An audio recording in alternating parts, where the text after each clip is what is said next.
Thank you, Nanomancer. Thank you, Nanomancer. Let's give Nano the shout out.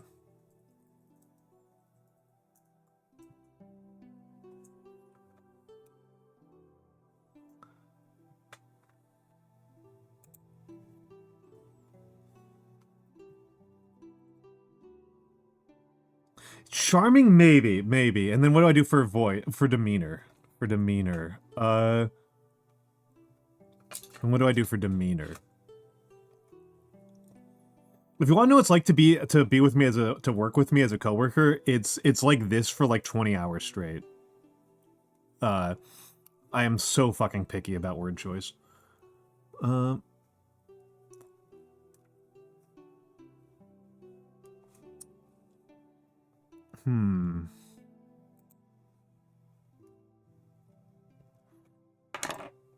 It's especially bad if you decide to work with me on poetry or comedy. On comedy, I'm like I'm a nightmare.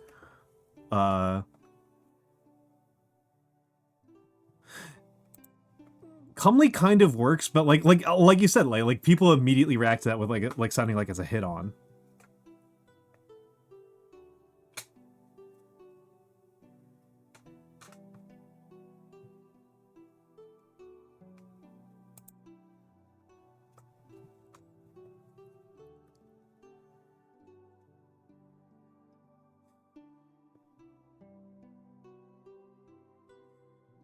Making my brain work at 224. Blue, it's only going to get worse. We are getting into the parts of the day where my brain is actually in overdrive. I am such a dullard at like 3 in the afternoon. In the morning, I'm useless. I'm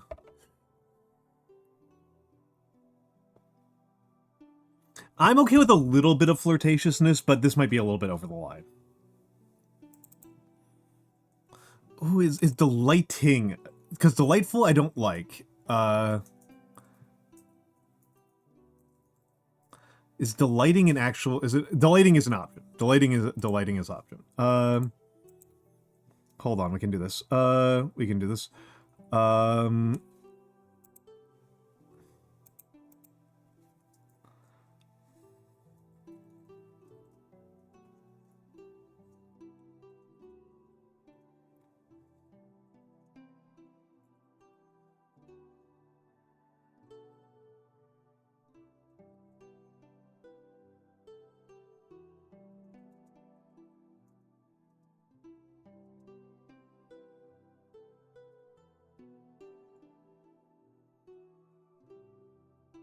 Hold on. Because I like doing this. I like dropping the... I like dropping copulas. I like the dropped copula.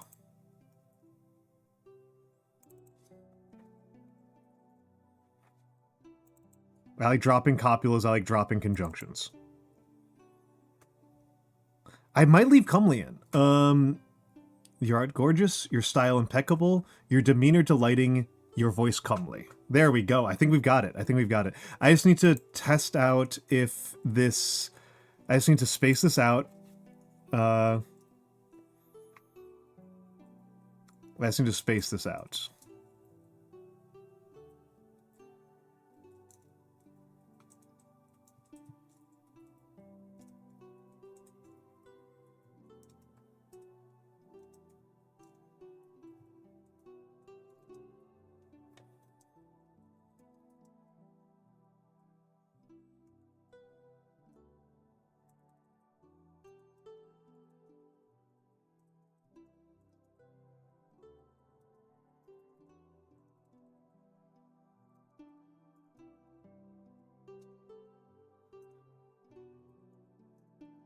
Okay, I'm going to take it off the screen here, but this is what I'm doing. This is what it's going to look like on my end. I think this should be fine. I think it should work. So I am going to... I think it should work. Hardest part is spelling her goddamn name right.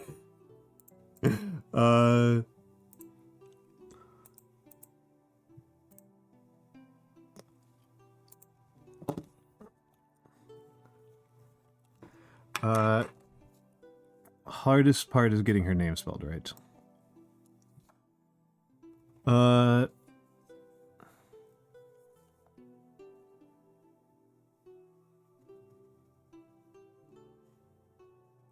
Also, how you doing, Nano?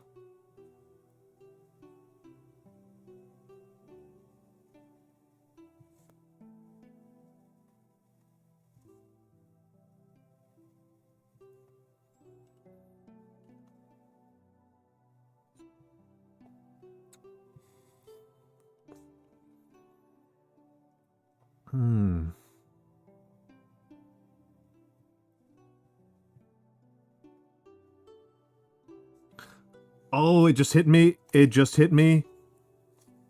It just hit me. I think I'm winning, but it remains to be seen. Well, if that is the case, I will win for you, Nanomancer.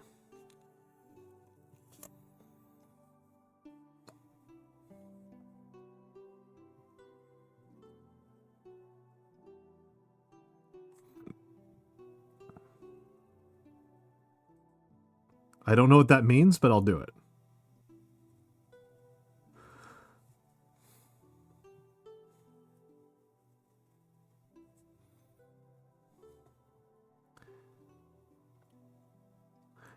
Yeah. I mean, I don't know Kav super well, but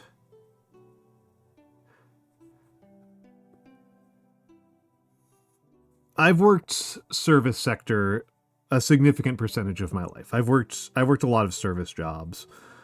And there's a level of flirtatiousness that I think is fine. My 95 years old English dictionary from English to Portuguese, 700 plus pages, commonly in it. Let's go. Yeah.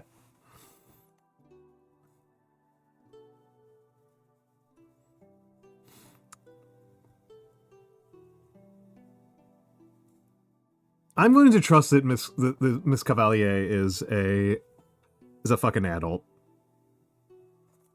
I think that if I said this to Sybil would be like, "Hey yo," because Sybil is not a mature person.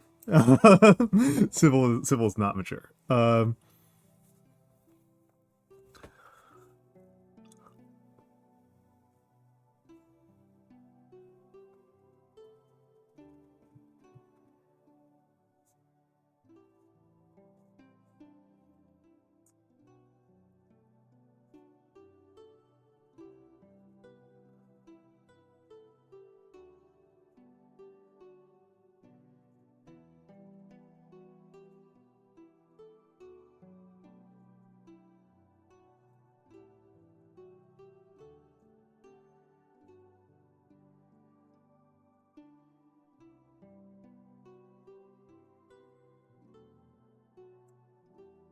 All right, it's hard to show emotions. Have a good night. Have a good night.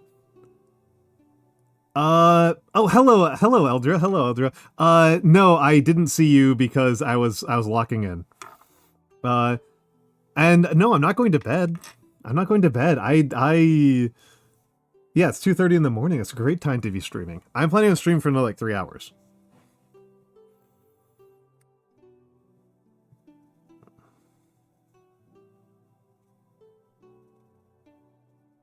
Also, Eldra, I've got to fucking DM you. I need to swear less. I also need to DM you. Congrats, you.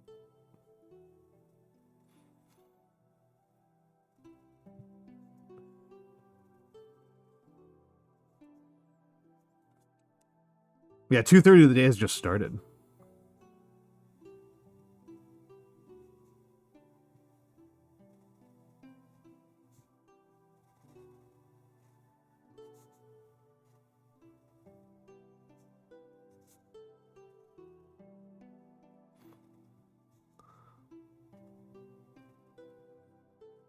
Also, congratulations, Eldra, on your successful Twitch partner project.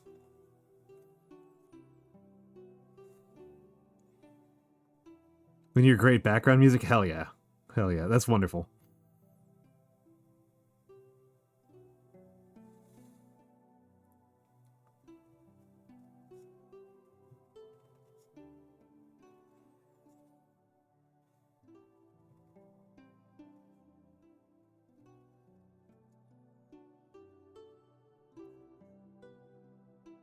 I'm curious as to how you're planning on rebranding. Are you going to keep the name? Because I like your name a lot.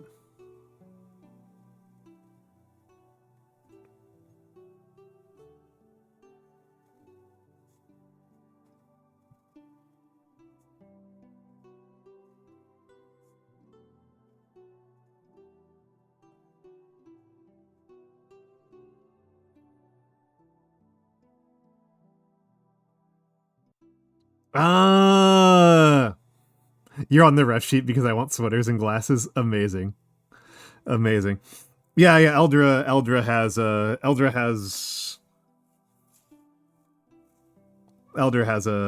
Some of us have less scandalous pre-VTuber careers. Some of us, however, have more. Hell yeah, hell yeah. I mean, you didn't need to do that, but I appreciate it, people. Because you just asked me for something to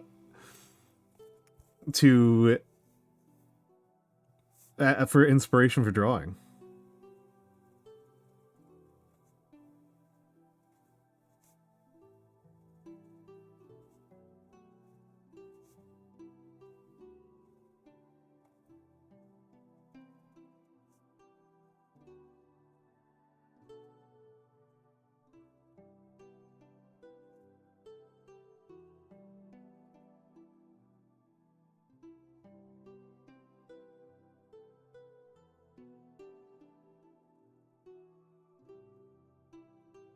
And to alleviate myself from feeling guilty if that actually put you out. Yes, I accept links. I accept links. Though I would request that if it's fan art of me, I'd request posting it in the Discord. Because then I'm actually gonna fucking find the damn thing. Sorry, I'm trying to swear less. And then I will actually find the dang thing.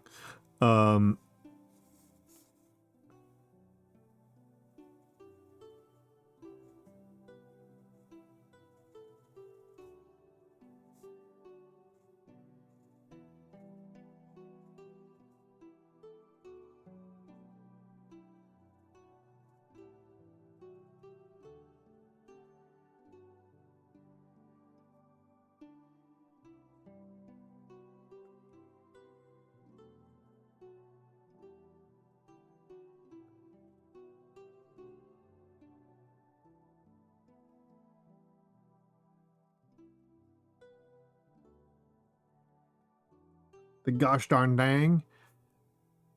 One day I'll just actually sound like a...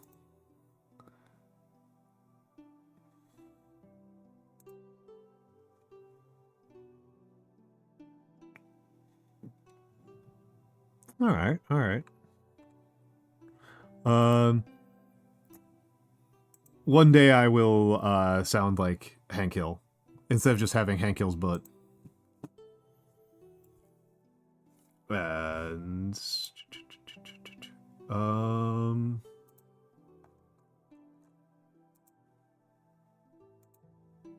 there we go. Ooh, okay, hold on.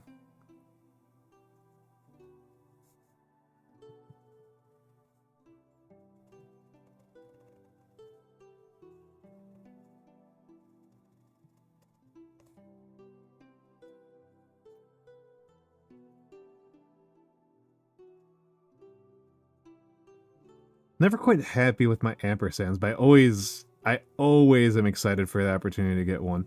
Maybe I should just spend an entire day practicing ampersands.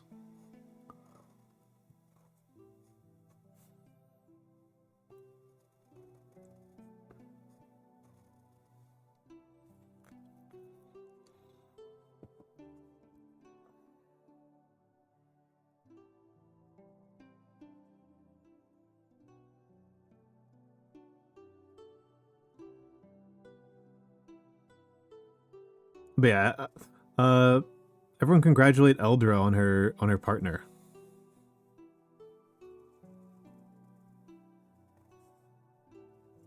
Shit, I should have written a congratulation letter for this.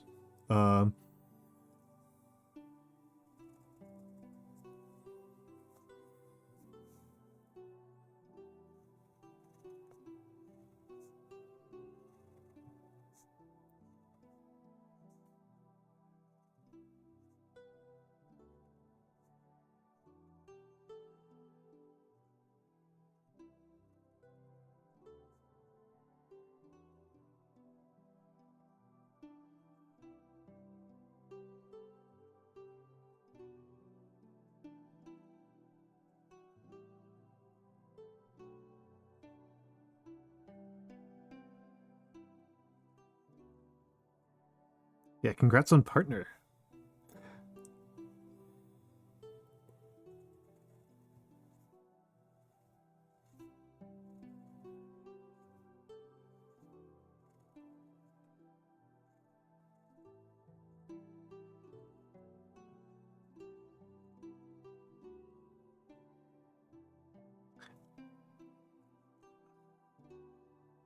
How long do you think it would actually take that monkey with a typewriter to write a Shakespeare work? I'm getting the stupid up late night though.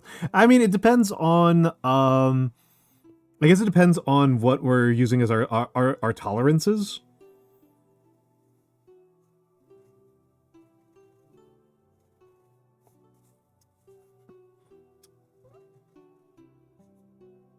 Right? Because like if we're not tolerating any spelling mistakes, that gets like really tough, because that also gets us to a level of tolerance where like Shakespeare fails Shakespeare.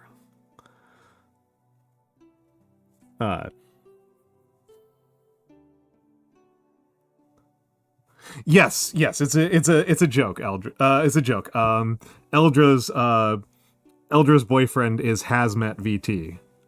Who rules? Who rules? I still need to do a collab with Haz one of these days. Like, me and Haz have like a really overlapping social circle. I think Haz might be the person who I've got the most social circle overlap with, who I haven't done a collab with so far.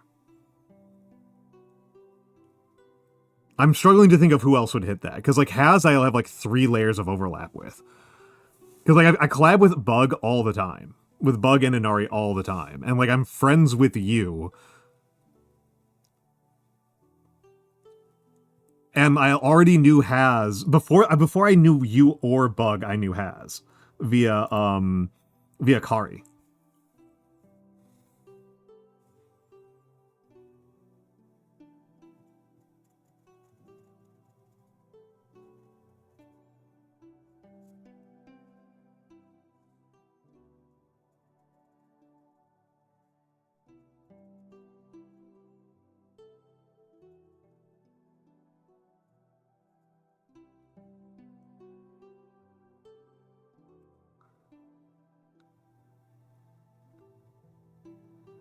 Here's the owl. Yeah, the cyberpunk owl. I like this a lot, Beeplebees. I like this a lot. I like this a lot. I like the cyberpunk owl. This is adorable.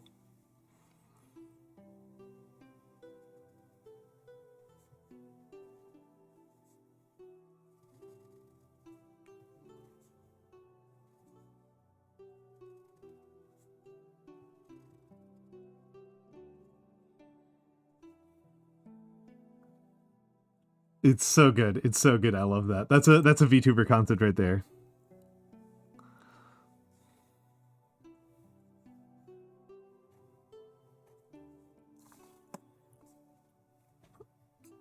And let's go.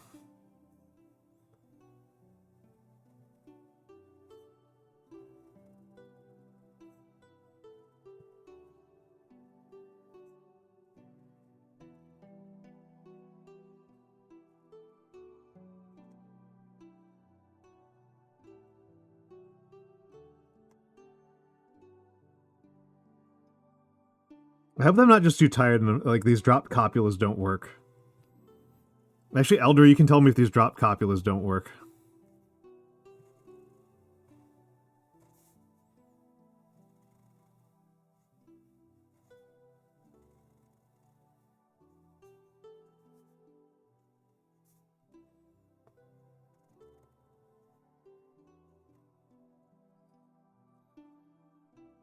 You don't know what a copula is? You know what a copula is. You just used one.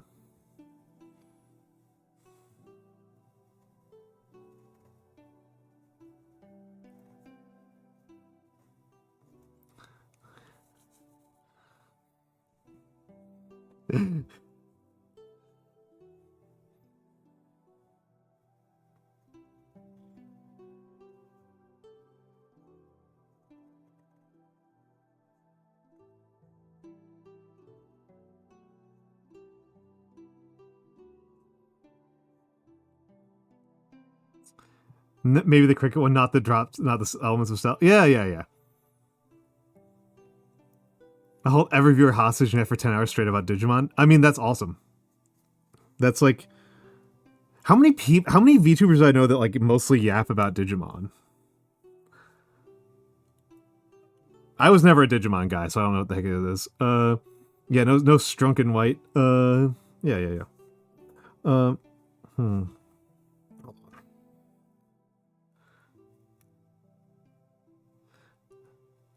I think I need to clean this nib. And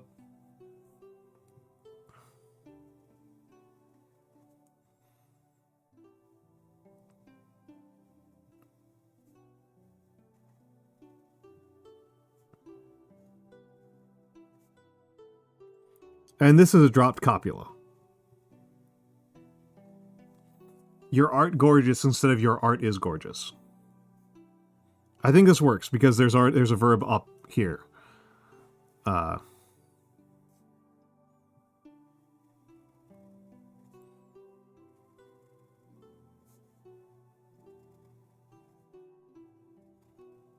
think I'm allowed to do entirely nounal. Clauses. As long as the entire compound sentence has a verb. I know what a Digimon is. I just never got into it. And thank you, Nighthead Tourist. I think you have, but you're allowed to say it again. I'm certainly not going to object.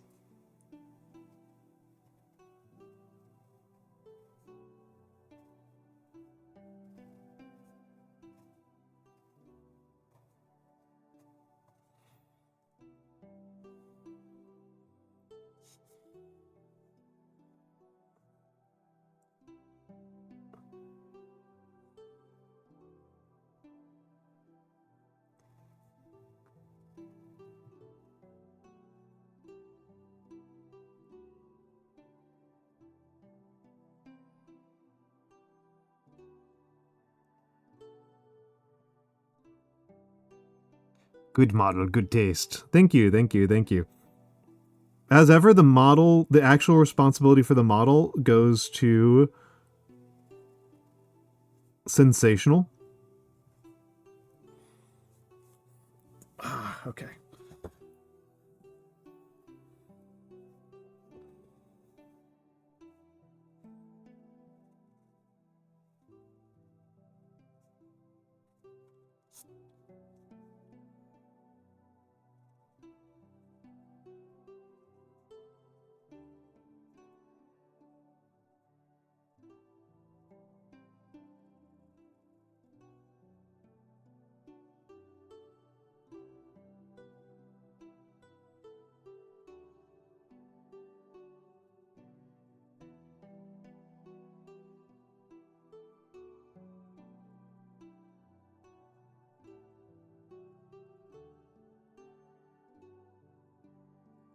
There we go.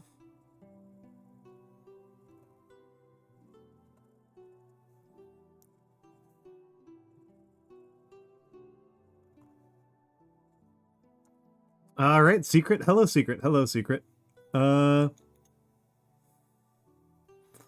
done pretty good damage to this. And thank you, King of Hearts.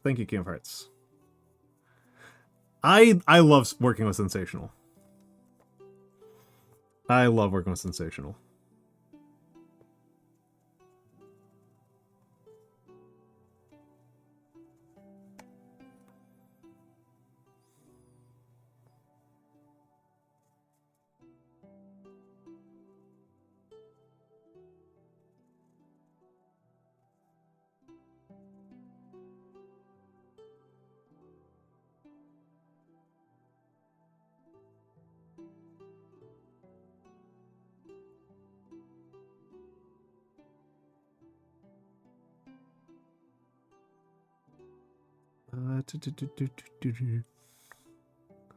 And let's get...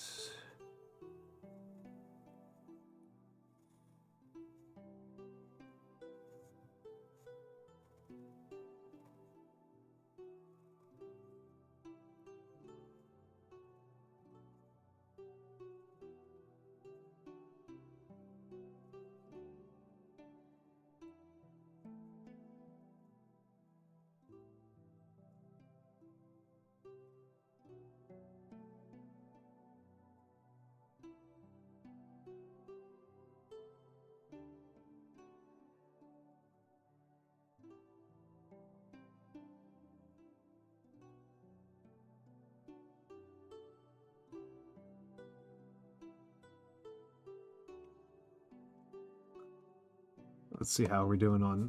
Just making sure I'm on camera still. Okay, there we go.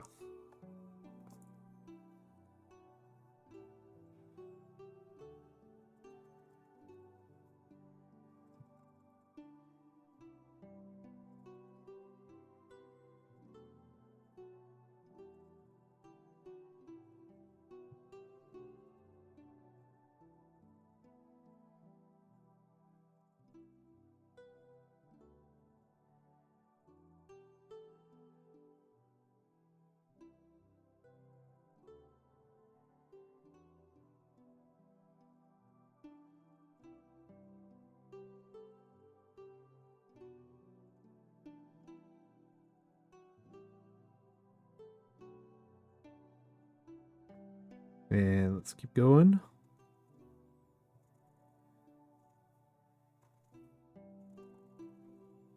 Not the N I really wanted to use. I kind of autopiloted into that N. Something on the right side of the camera. That is the mic. That is the mic. That is the mic. My setup has gotten very crowded.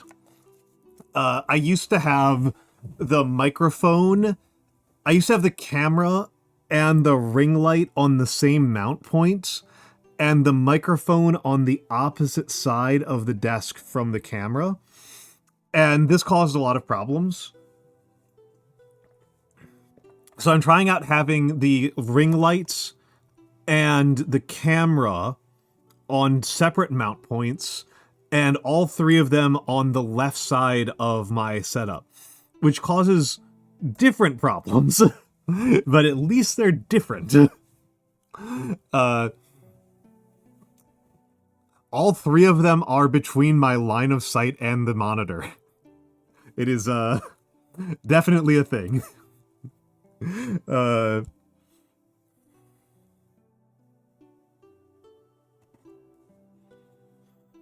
But they are problems, but at least they're different problems. It has been a slight improvement. Having the ring light and the camera on the same mount point caused a lot of stability problems and caused a lot of shaking. And it also caused them to droop awkwardly, which was really a challenge.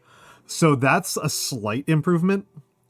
However, the ring light I'm using right now, this ring light right here, you can actually see like the outline of it.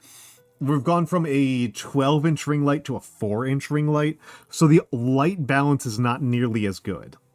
It is way easier to position, and it's way more stable, but it is worse light.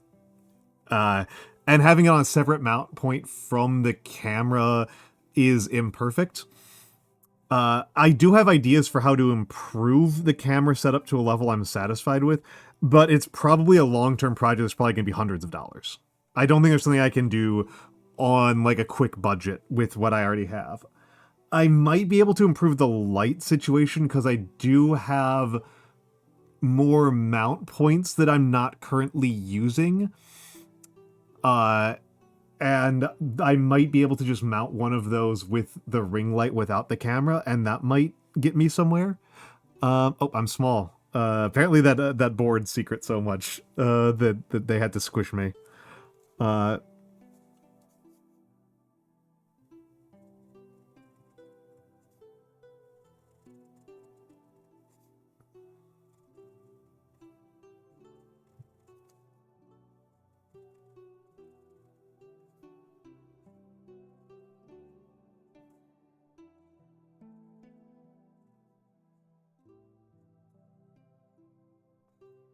So they just want to see more of the setup. That's fair.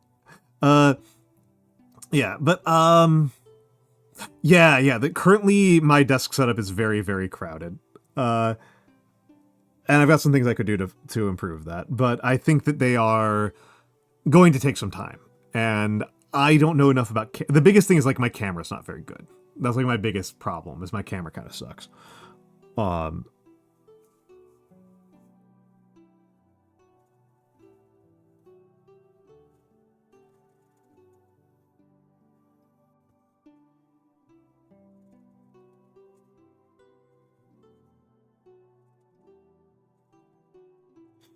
But I don't want to just fix like the camera by itself, right? I don't want to just fix like one element of this. I want to fix the entire gestalt.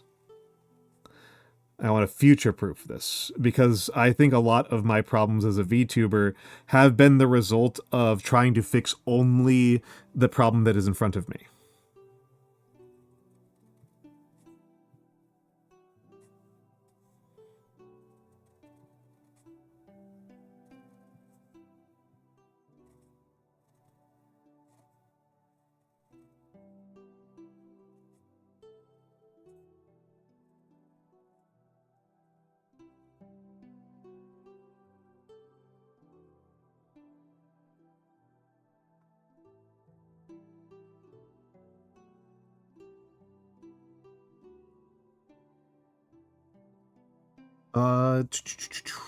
Let's see.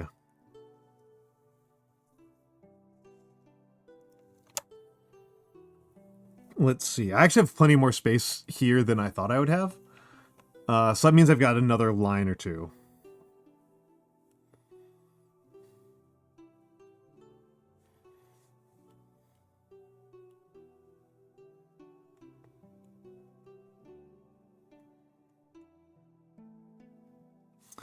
Let me just check something here.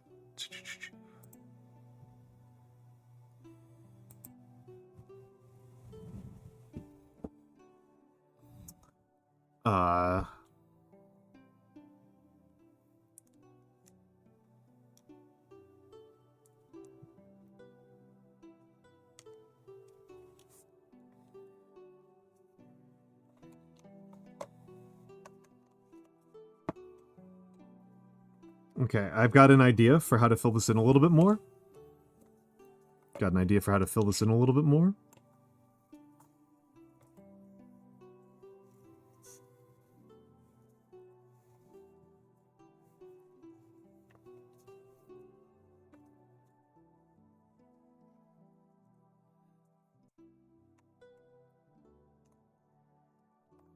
So let's pin this, pin this.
I love getting to do ligatures.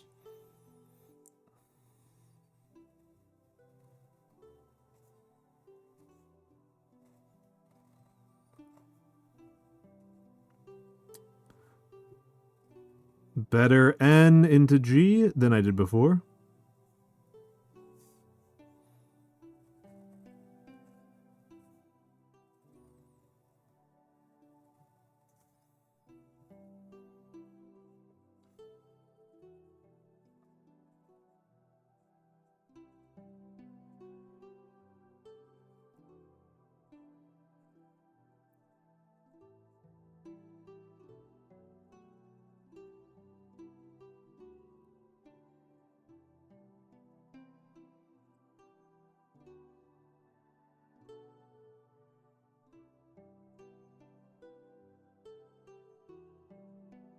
Okay, I've got to sign off here, and I'm not sure.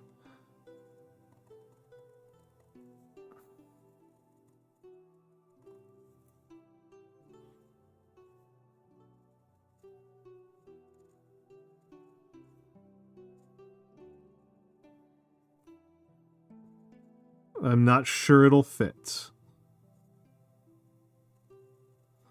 So that's where my head is at right now. So there's a salutation I've got.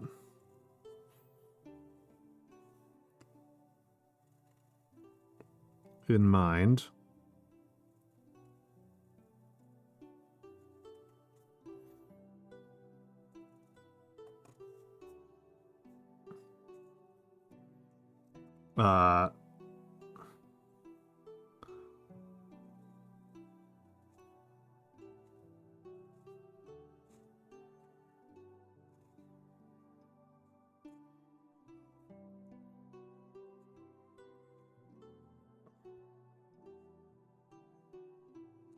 So she is also an owl adjacent VTuber. So I could write this as from one owl adjacent VTuber to another. Hold on. One owl adjacent VTuber to an... No, not enough space. Not nearly enough space. Not remotely enough space. Not nearly enough space.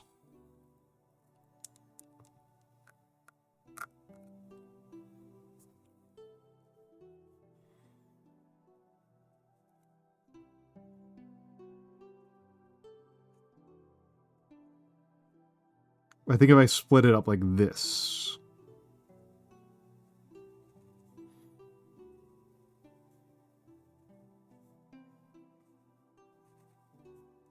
I do love these W's so much.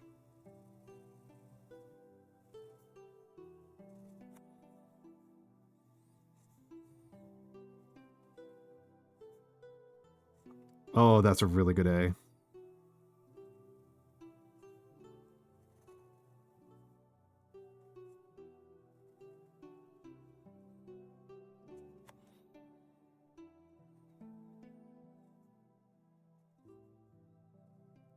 Much less good A.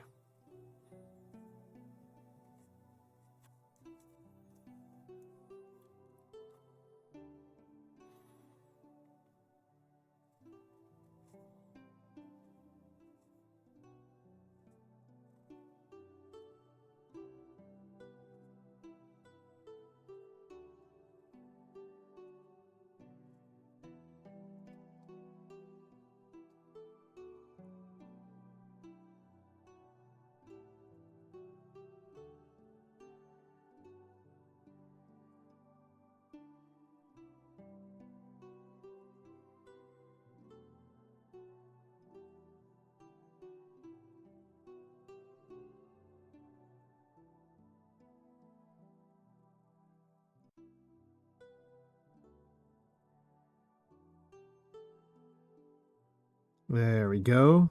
Pretty good U.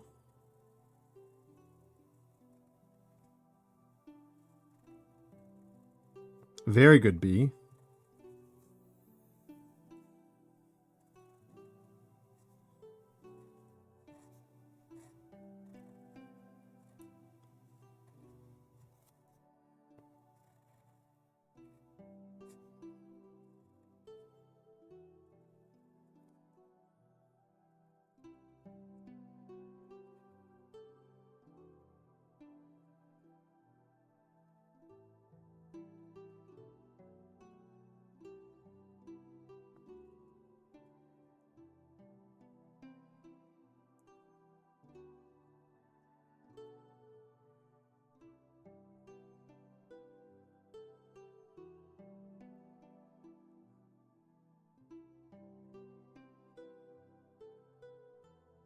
All right, I'm really focusing in because I don't want to screw up at this moment.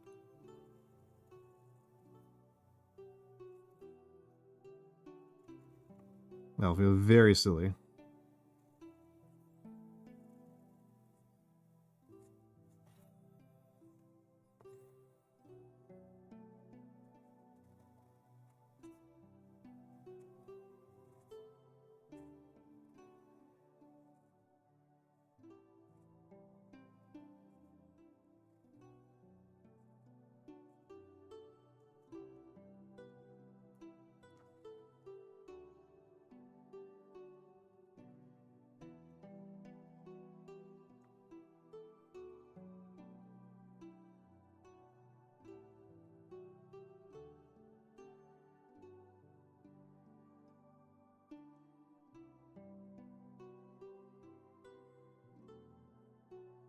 Ooh, really good you there.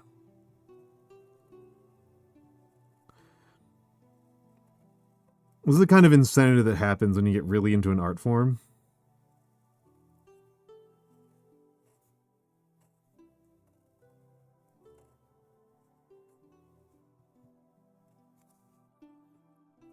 This is what happens to you. So you start like cooing over like individual bees.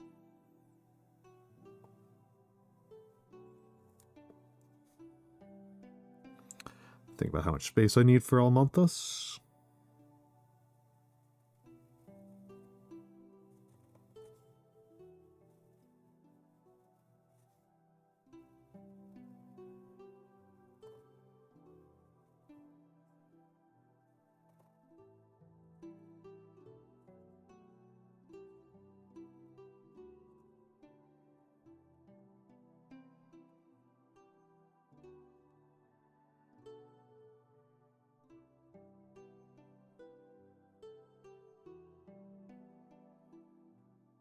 There we go.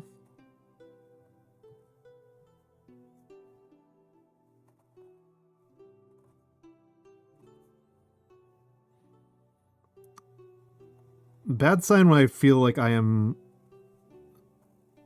misspelling my own name.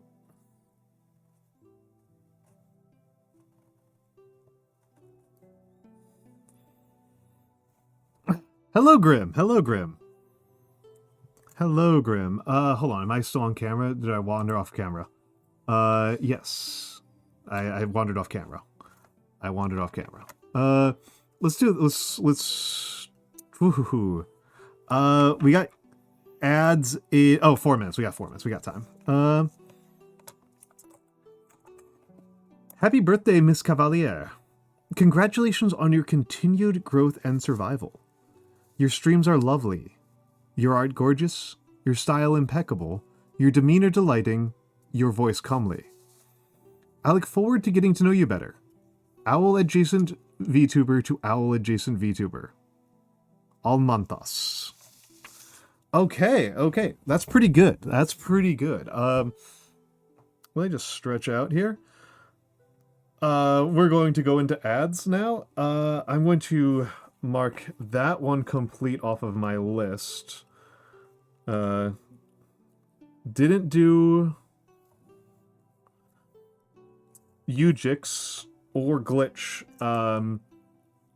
All right, King of Hearts, have a good night. Have a good night. We're going to get to the ads. I'm going to stretch and use the bathroom and all that good stuff. But I am probably going to do at least one more. I would really like to get UGX's done because she's live right now. So everyone enjoy your time. I will be back in just a minute.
Hello, hello, hello. Welcome back. Welcome back to me. Welcome back to me.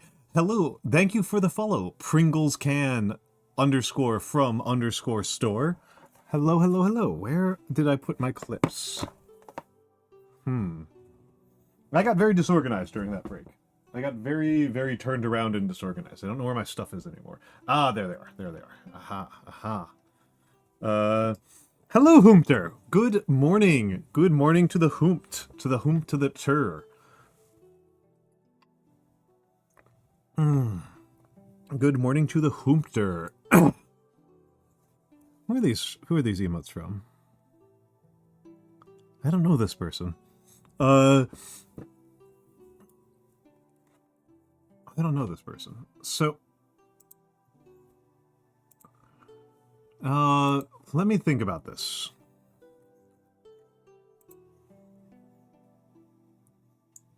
Let me think about this. What am I doing now? I have 3 more people that I wanted to write birthday letters to. I don't think I'm getting through 3 more. 3 more is quite a bit for the level of tiredness that I am currently at. The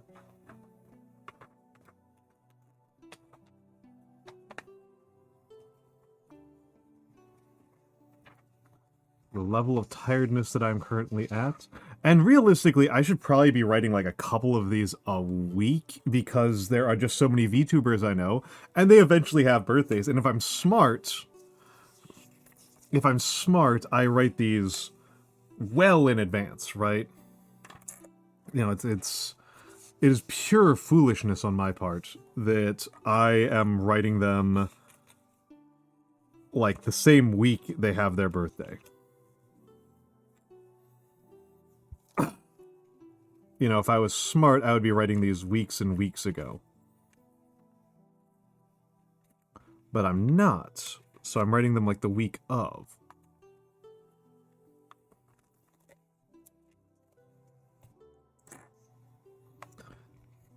And so, I have written so far for John Ken. I have failed with Glitchica. And I might revisit that. Glitchica's a personal friend. And John Ken's a frequent collaborator, and I've written successfully to Kavalliere, who's a new friend.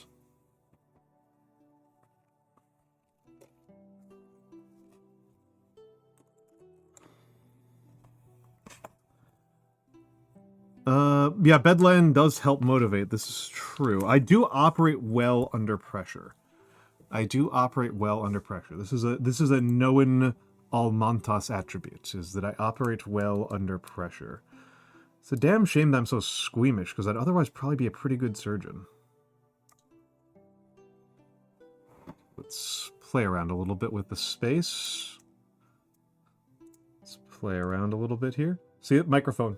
This is the microphone. To be all up in them guts. I mean, like I said, I'm squeamish, so if I want to be all up in them guts in the other sense, I would take a different career path. If I want to be all up in them guts in the literal grotesque sense, then yeah, I would have just gone into medicine. I even have an entire chemistry degree. I probably would have been pretty well suited to it. Yeah, microphone, Sean. The microphone, this microphone's actually, I like this microphone. This microphone has treated me well. After a year plus of having terrible problems with microphone quality,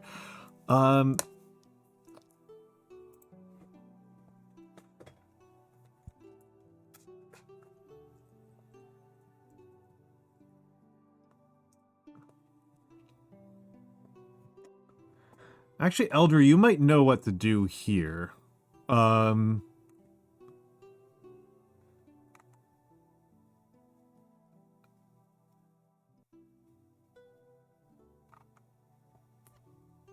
So, it is...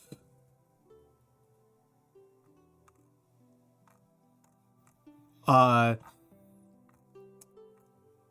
it has just been, Vexoria's birthday. And I don't actually know her very well. I I was going to be writing a happy birthday note to Vexoria. But I don't actually know her very well.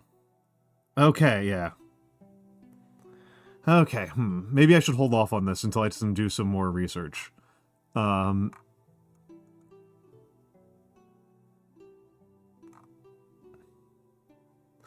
particularly, no. Not particularly. Yeah, oh, you know what you'd do for it personally? In a snake... That's really tricky. That's really tricky. That's really, really tricky. I don't think I can pull it off. I don't think I can pull it off. This might be a hold off on it. This might be a come back later moment.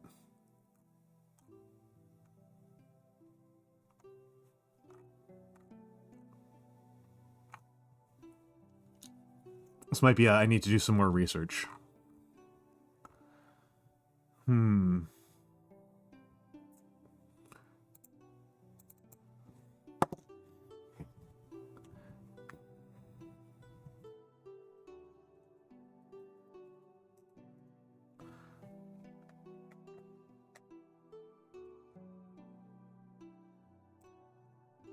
There is always thrown.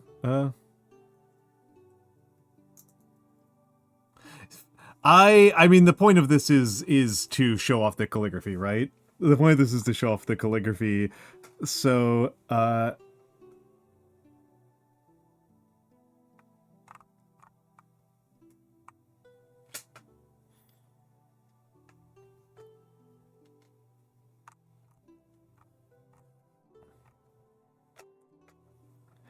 yeah, so real talk? Yeah. Let's hear it. You could do it as ambigram. Oh. Ooh. That's tricky. Yeah. That's tricky.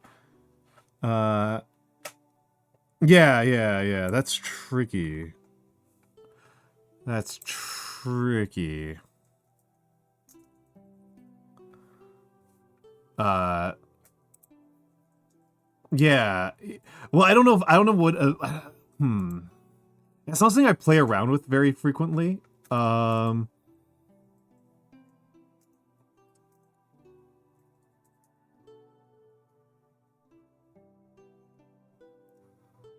think I need to practice that specifically. I think I need to practice. This is still feeling outside of my depth.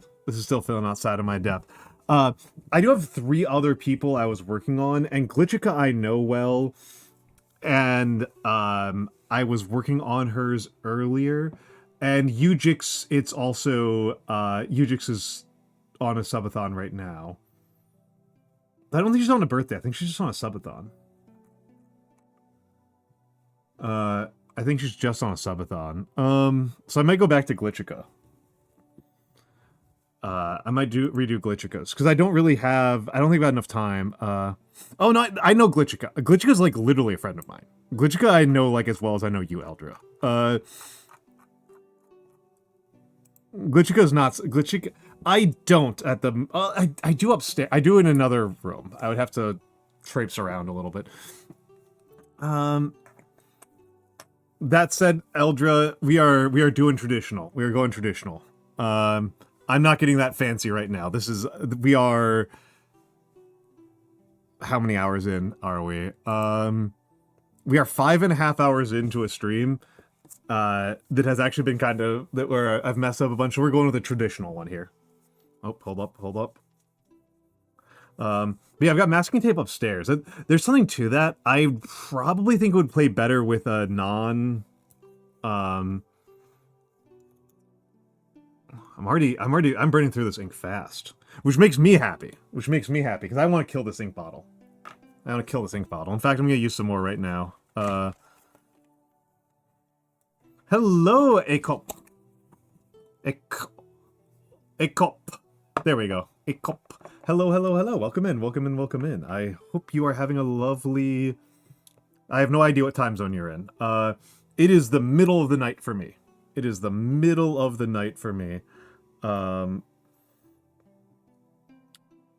But yeah, Eldra, these are ideas, but I think they are ideas that are outside of my capabilities right now. You're Pacific. Okay. I am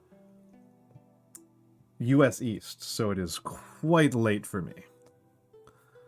It is quite late for me. I know we've got some people who are Central. And a bunch of Europeans at this point. We have time warped all the way into the it's just Echo. I like saying it Ekop. I think that's funny. I think it's funny. Ekop. I'm kind of a big believer in saying names highly literally.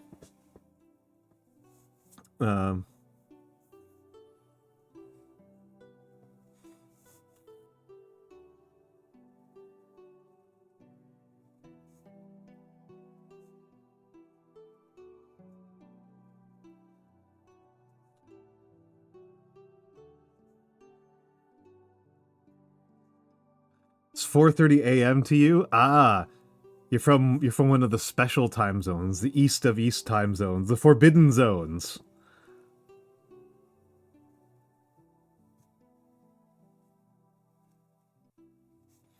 The forbidden zones, like Prince Edward Island. And Brazil.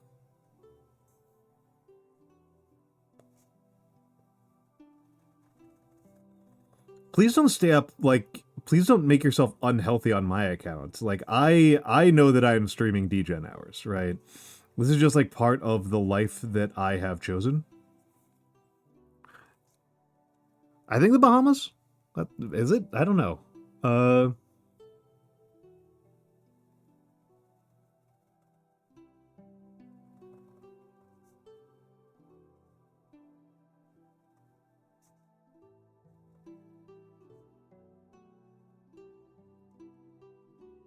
Not happy with that, B.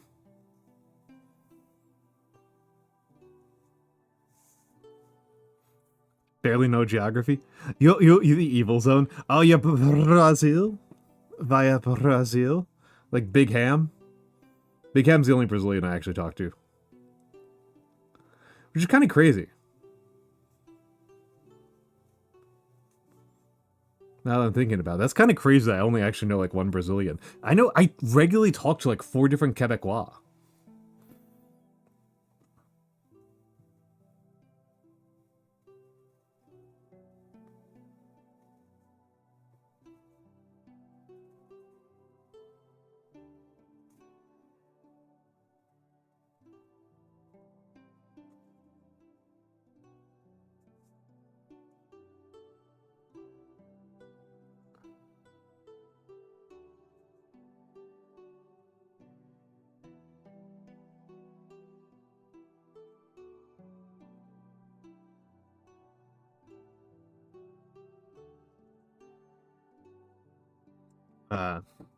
Like, how did that end up happening?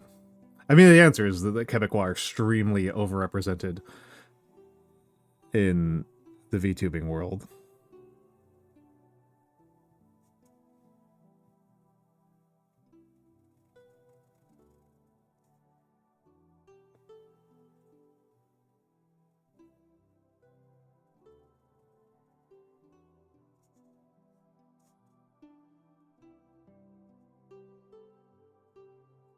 Okay. Very good S.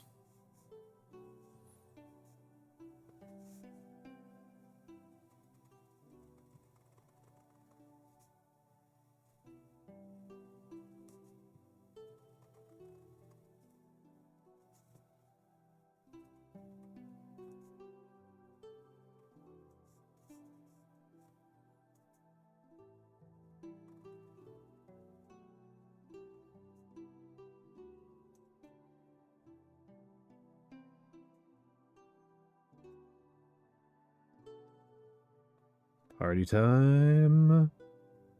Excellent.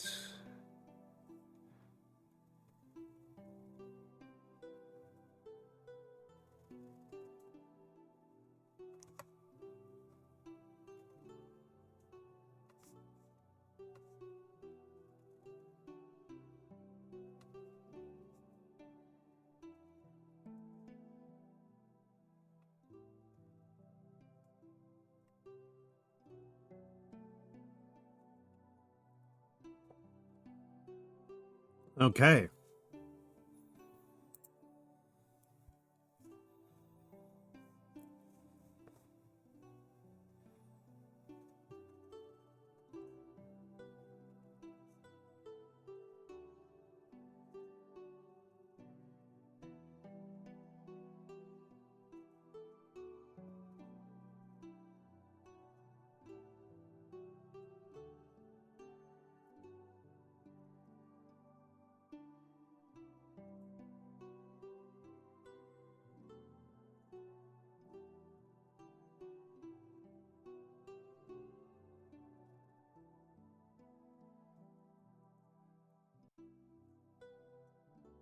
Maybe.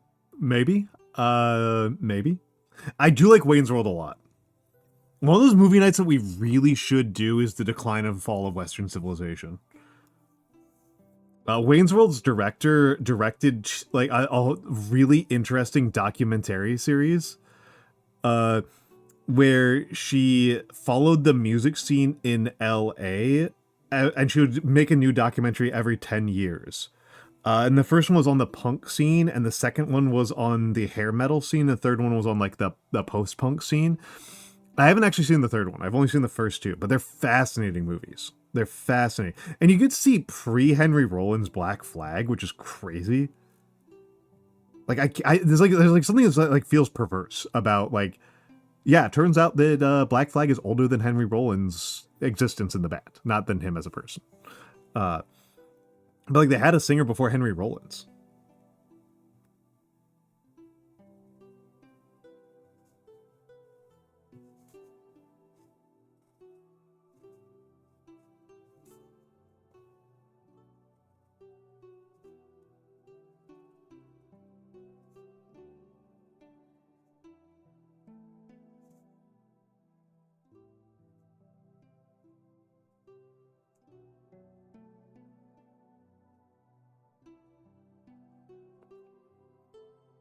What have I got here?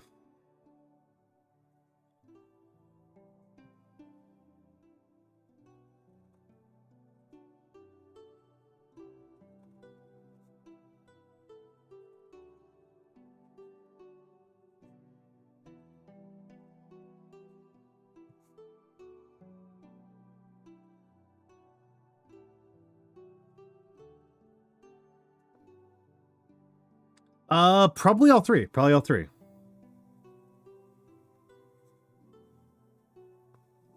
I don't know if I'd show them all in the same night, though, because I really like to vary what's going on my movie nights. I don't like to do the same movie night over and over again.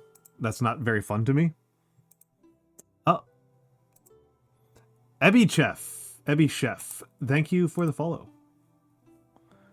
Thank you for the follow.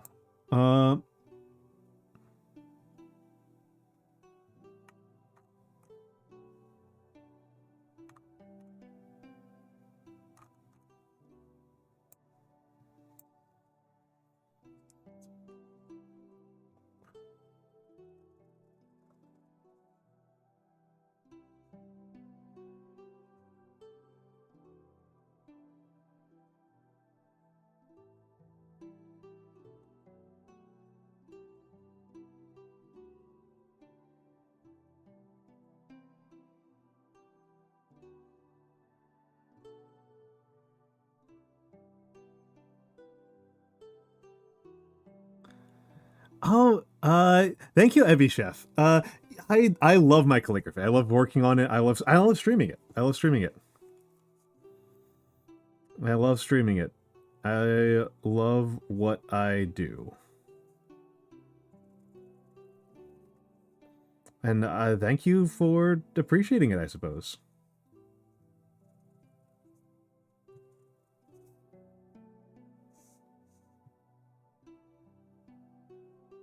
Spelling mistake.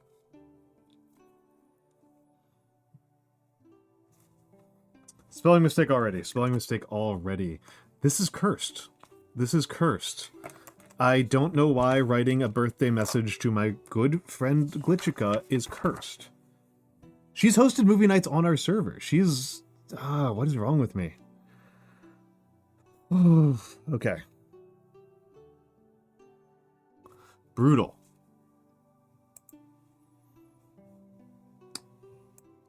Brutal.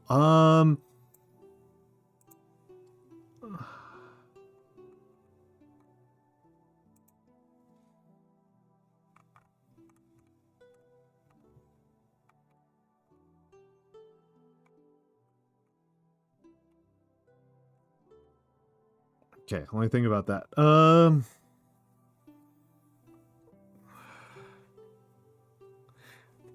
Why is it so freaking hard for me to write a message? Why am I screwing this one up so badly?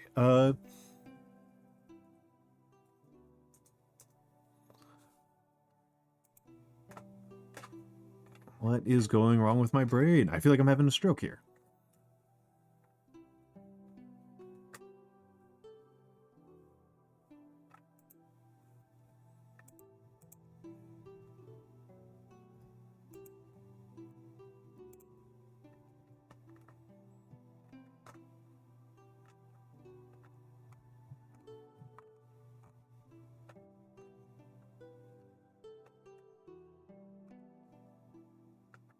Okay. Okay. It is Ujix's birthday, so let's just mix things up. Let's just mix things up and do this for Ujix.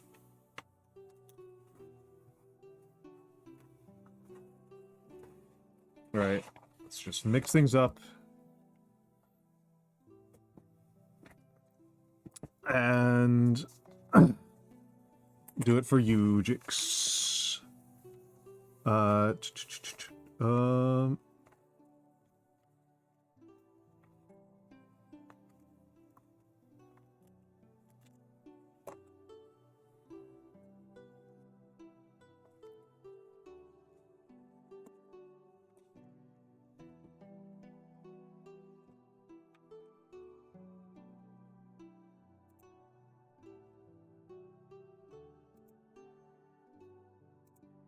Okay. There we go. Yeah. That's a good one. That's a good one. I forget what that was in relationship to. It was something American. It was something American.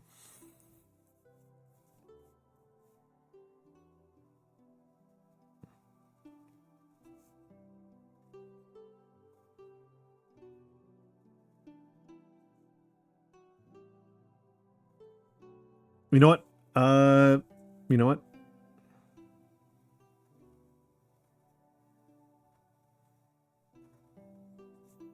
I'm gonna think about this one a little bit more.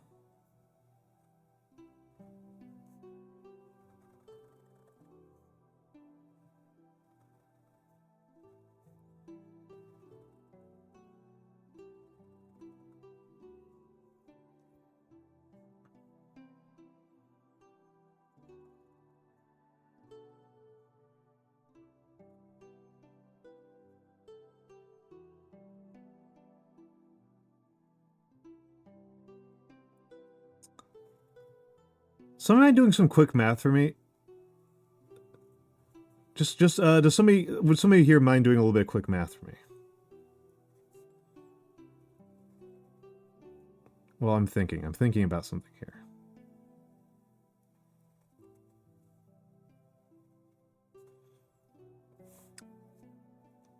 What was so May 20th, right? So about May 20th, right? We're around May 20th. We're May 27th. We're May 27th. What's 9 months ago?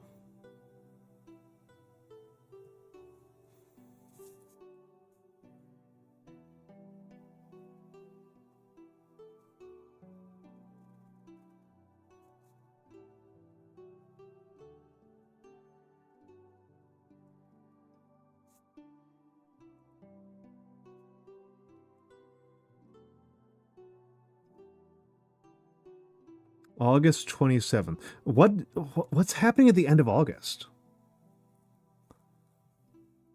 What's happening at the end of August?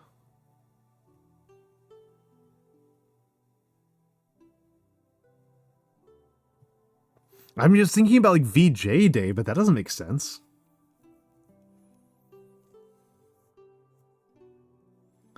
Yeah, Coomgust. Yeah, yeah.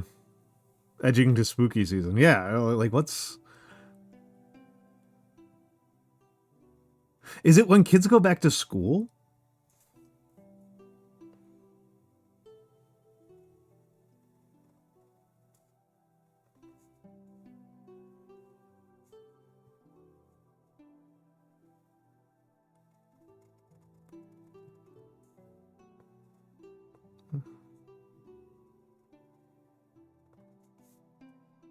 Labor Day-ish? People getting in an alternate form of labor?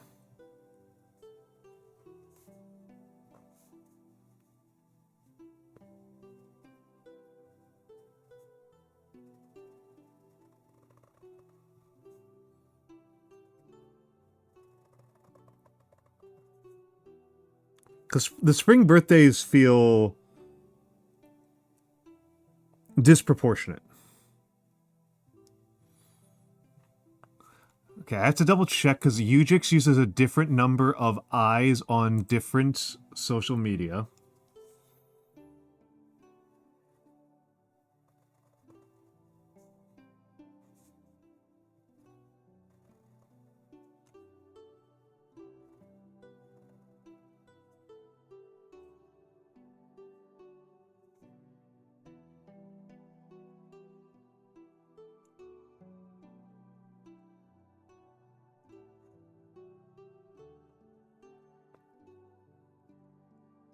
Yeah, some schools start at the end of August. On the East Coast, you will like East Coast schools. It's like you get out at the end. You only have July and August off for summer break, right? Like you don't like you just that's like it. Like I had like 6 weeks.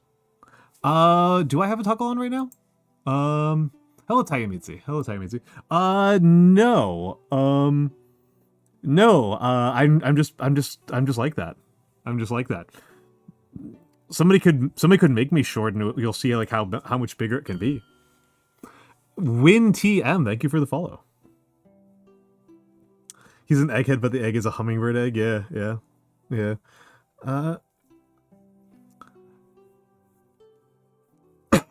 Excuse me. Hello, Tayamitsu. Hello, Tayamitsu.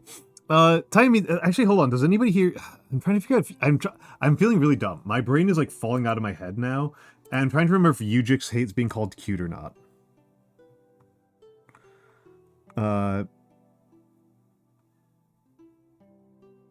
All right, Aldra, please enjoy. Please enjoy. Please enjoy going to visit somebody at 4 in the morning.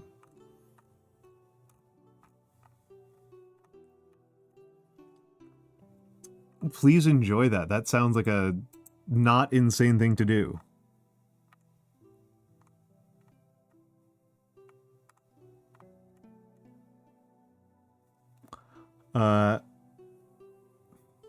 It's a rare joy to call to go hit somebody up at 4 in the morning. Yeah.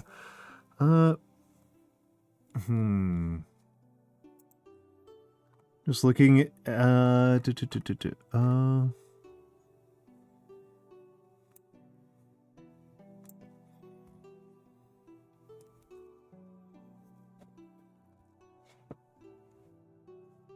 I don't actually know UGIX super well. I should know UGIX better because people I've got some overlap in audience with her, and like people bring UGIX's emotes to me all the time, so I should know her better than I do. But I don't.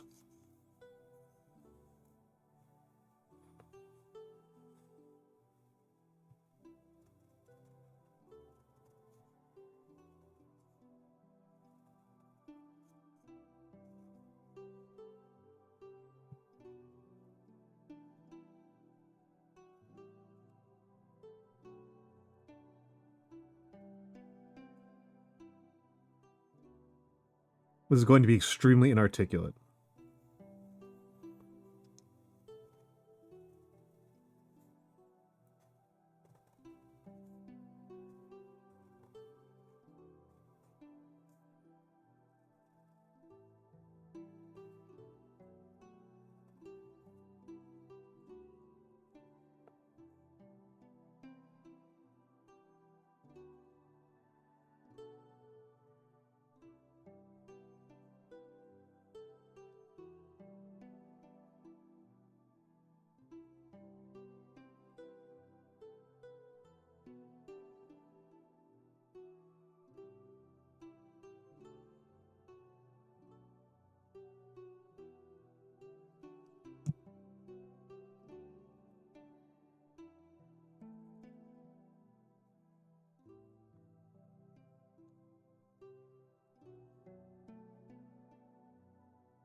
All right.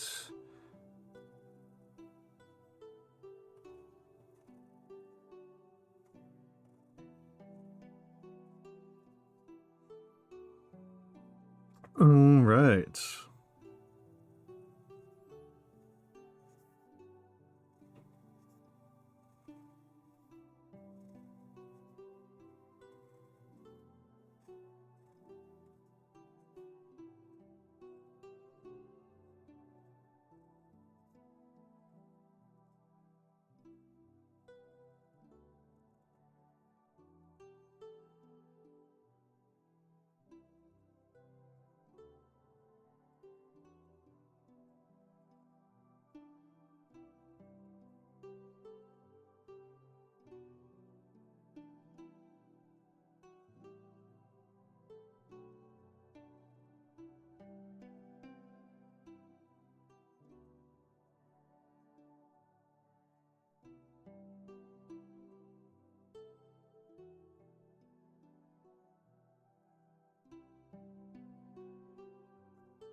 Mm.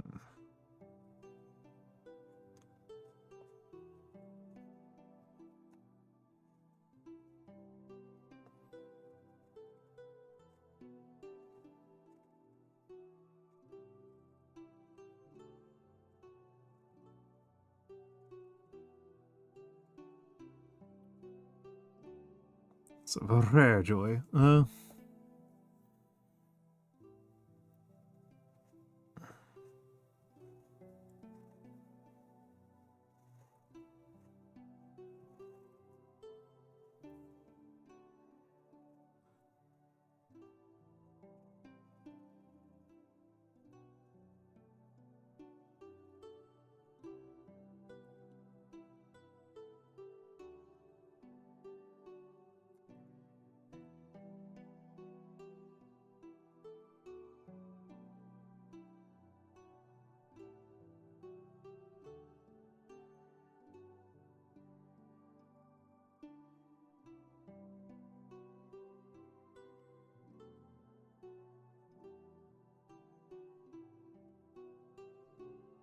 And let's keep going.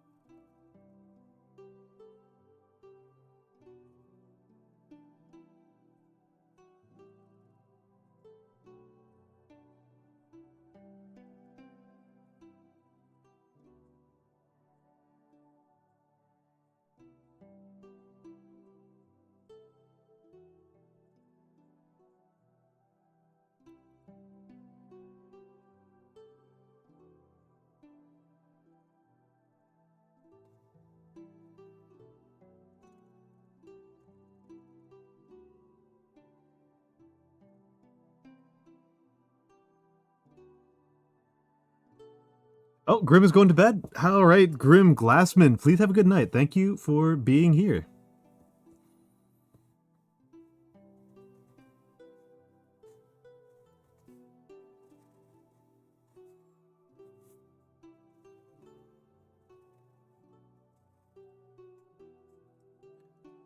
Oh, hold up.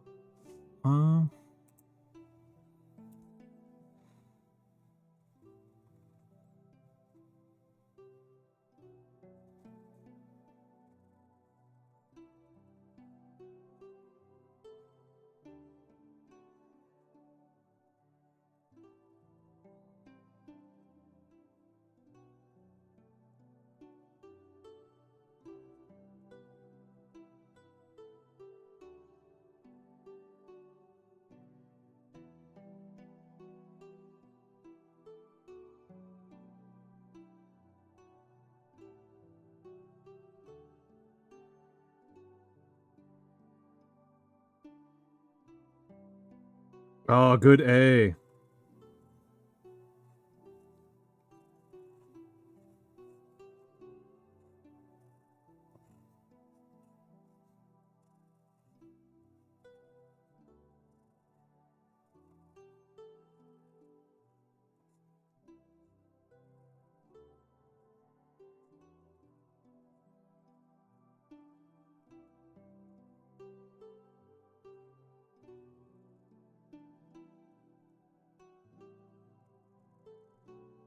There we go.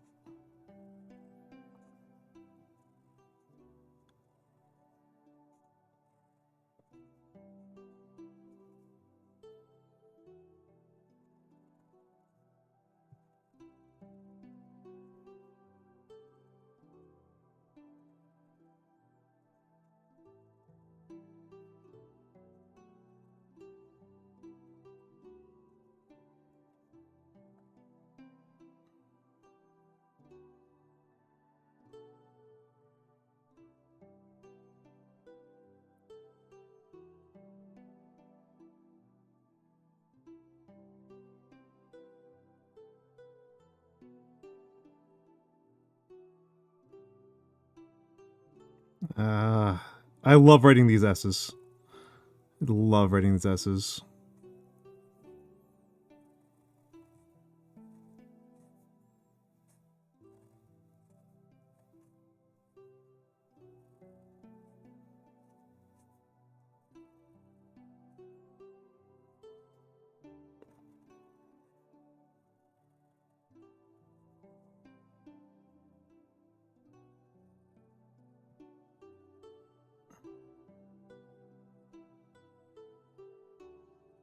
There we go.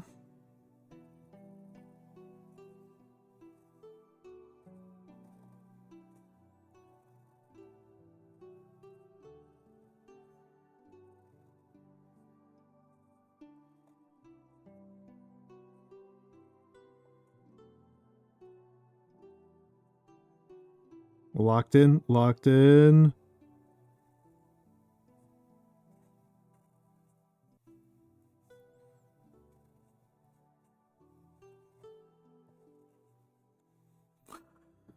Oh, hold on. Need the apostrophe. Okay, there we go.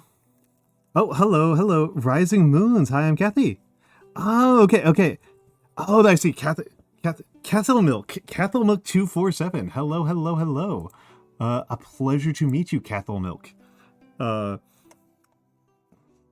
we're going to send this to Ujix. I am hopefully going to be finishing up before she does. But I did just check and she's got an hour left. So I have one more thing I really wanted to get done on stream, on this calligraphy stream today, which was my friend. I'm going to have to go through Discord to find her, to find this. My friend, oh, yes, I do. I don't do as much educational content as I used to, but, I am slowly but surely developing a lecture on Bronze Age gender norms. I have a decent amount to say about the Hittites. I know a fair amount about the Egyptians, but the Egyptians are so well studied that it's a really kind of bottomless pit. And the Sumerians, I'm kind of going back and forth on. The Sumerians are the real kind of wild card. As so often happens when you study the Bronze Age, what winds up happening is that you learn a lot about Egypt, and then you learn about Hittite law and Sumerian economics. Because that's what we have from them, right? That's what we have from them. Sumerians, we have so much economic information from. We have so much economic information from them, relatively speaking. Okay. Oh, God, this purple is so good. Cathel Milk 247, thank you for the follow.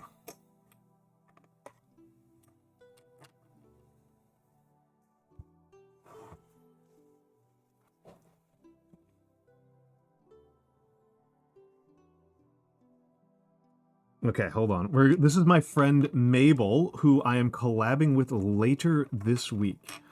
This is just 4 lines. This is just 4 lines. And I'm actually going to... Let's do it the other way. Let's do it...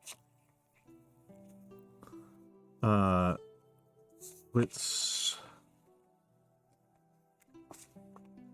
do it landscape.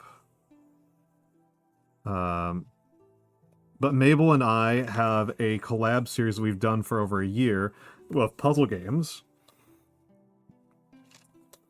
And Mabel has gotten into writing edgy emo poetry.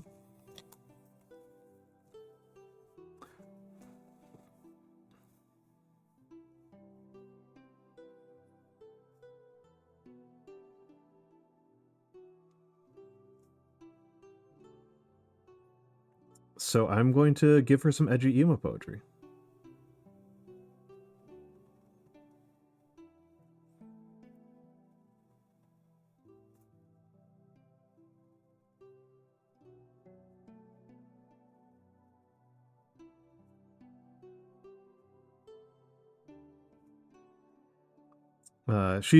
Mabel's one of my favorite streamers. I love every chance I get to collab with her.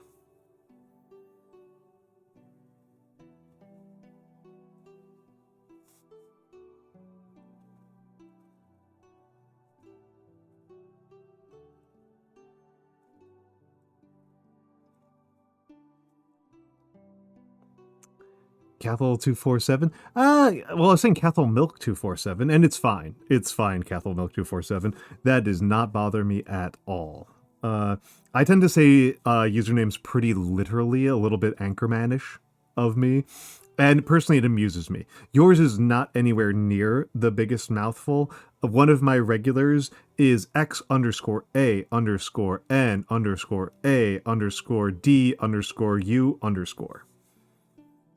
And I find this very funny.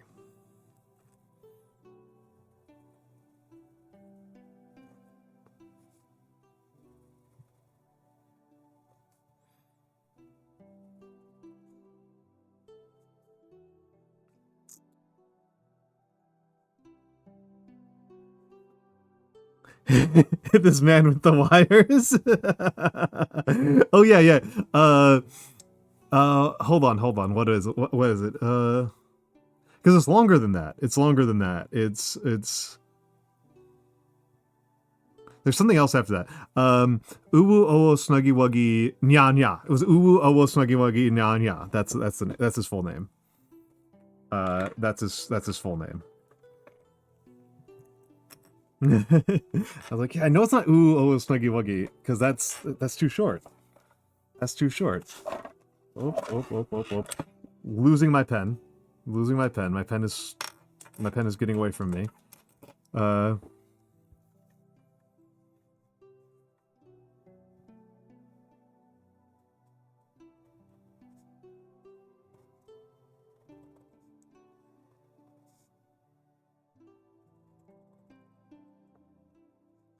God. I forgot. I always have this experience when I do mixed pen, when I do the mixed thing, because this is Sailor ink. This is Sailor Black, and this is Iroshizoku Yamabudo, and it's just so incomparable. And hello X_Yumi_. How you doing, Yumi? Why are you awake? Hold on a second. I understand why Nyano's awake, but Yumi, what are you doing awake?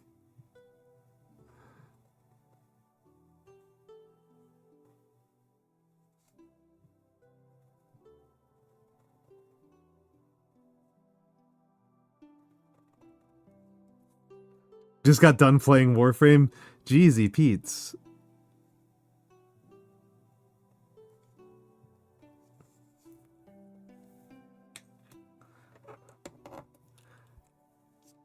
I heard there's some new story content coming soon.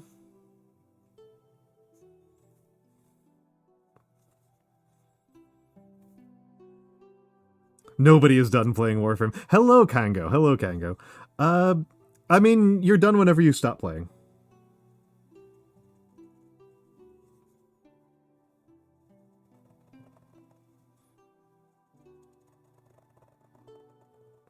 Only the dead have known the end of the Warframe.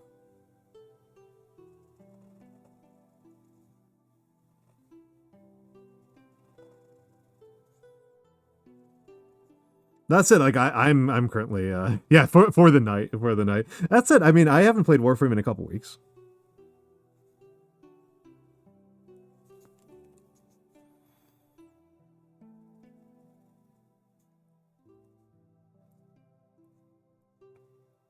I was doing the Torrid Incarnin grind, and it hit me like there was like a resource that I couldn't acquire, and I was just like, I don't need to do this.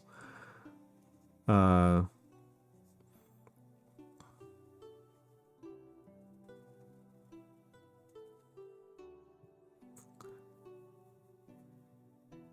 did you get into VTubing? So it's I came into VTubing very sideways, very sideways. I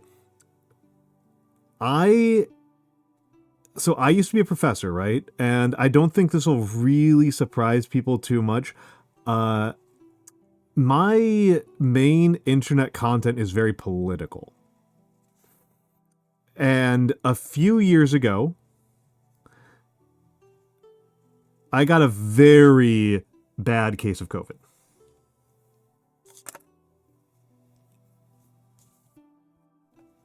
And so I had this very bad case of COVID. And while I was sick, a VTuber named Alexandria breached containment.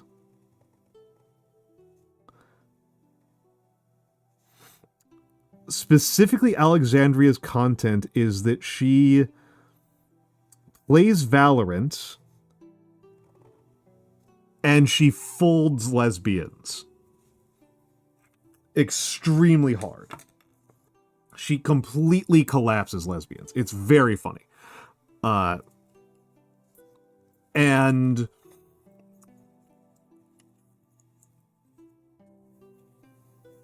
she just completely collapses lesbians. And a lot of the people I follow, because again, I'm very political, a lot of the people I follow are lesbians, right? That's a lot of my Twitter content at the time. And so they were reposting Alexandria's content a lot because she's very, very good at it. And so that was, I was too sick to like read a book, to watch a TV show. So I started watching Alexandria's content. And that led me to Sierra and Jelly Donuts, and my Oshi Cali Calico. And the streamer who made me look at this and say, maybe I could do this, was Cleo IT.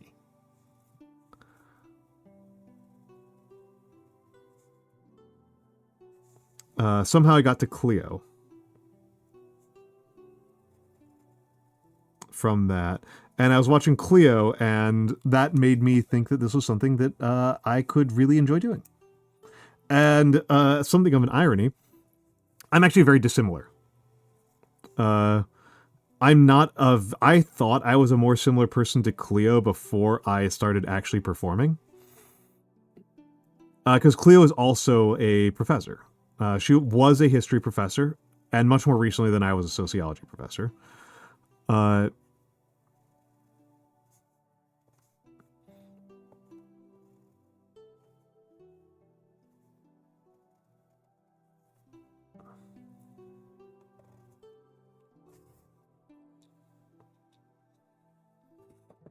And yeah, that was kind of how I got intrigued by this whole thing.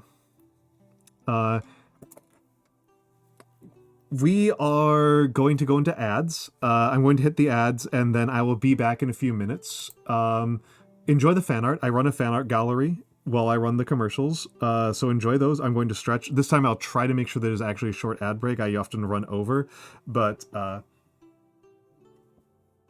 hopefully this time I am actually fast. So be right back.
And I'm back, and I'm back, and I'm back, I'm back. This time I actually got it here in time. So yeah, that's actually how I got into VTubing in general. That's how I got into VTubing in general. Hold on, let me check the line balance on this. That's how I got into VTubing in general. How I became a specific VTuber was, again, it was Clio was the big inspiration for me. It was Clio. And then 2 years ago, we are 2 years and 6 days out from the first time I ever hit live. 2 years ago, 2 years and less than a week ago, I started, I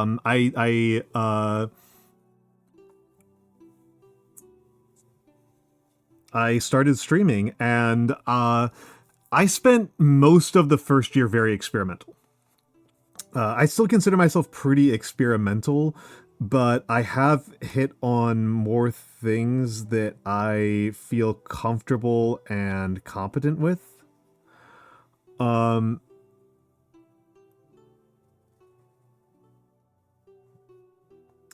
And I don't know if I'd say I know what I'm doing, but compared to the first, like, 3, 4, 5 months, I know a lot more of what I am doing.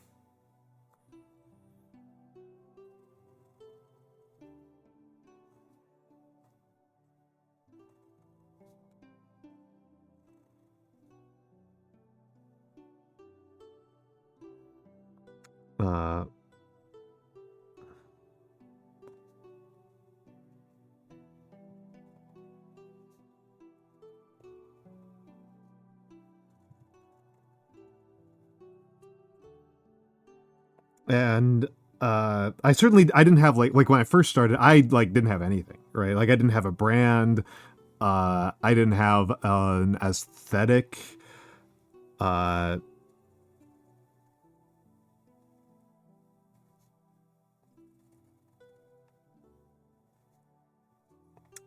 didn't have this art at all. This took months to figure out. Glitchica! Glitchica, oh my god, I'm so glad that you came here and not 2 hours ago. I am so glad you were here and not several hours ago. How are you doing, Glitch? How are you doing, Glitch? Hold on, let me give the shout-outs. Let me give the shout-outs. This is Glitchica. Glitchica is one of my good friends. I love this lady.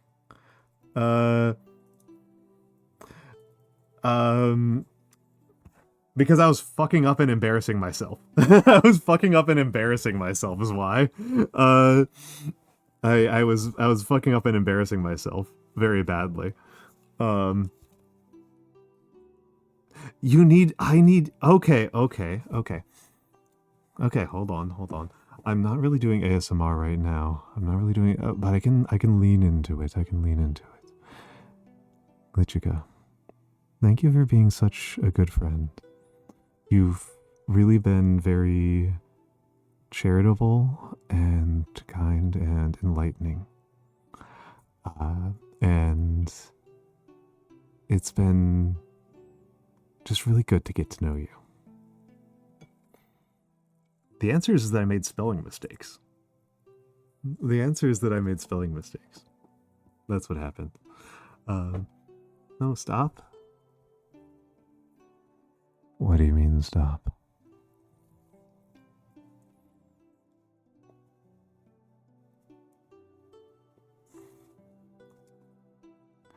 Well, it's in the VOD, so you'll be able to go back and check it. And the answer, Glitchica, is that there were spelling mistakes in letters to you. So,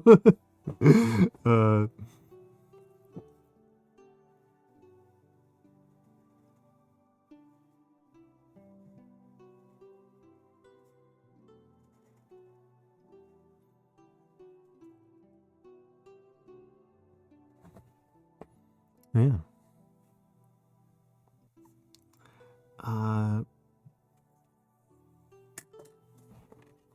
This, however, is a poem by my friend Mabel, which it's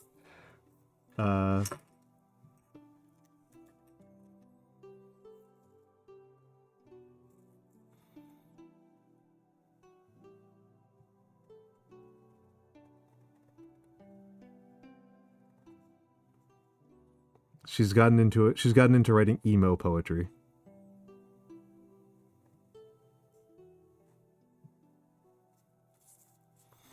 She's gotten into writing emo poetry, so... Okay, hold on.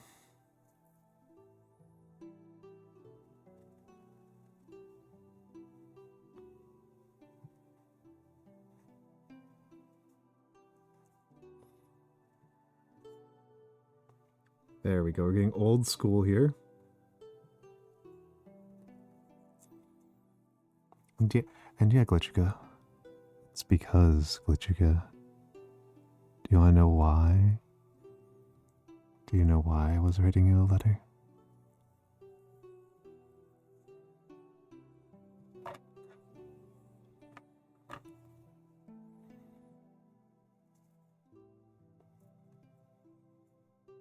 I think you might know why.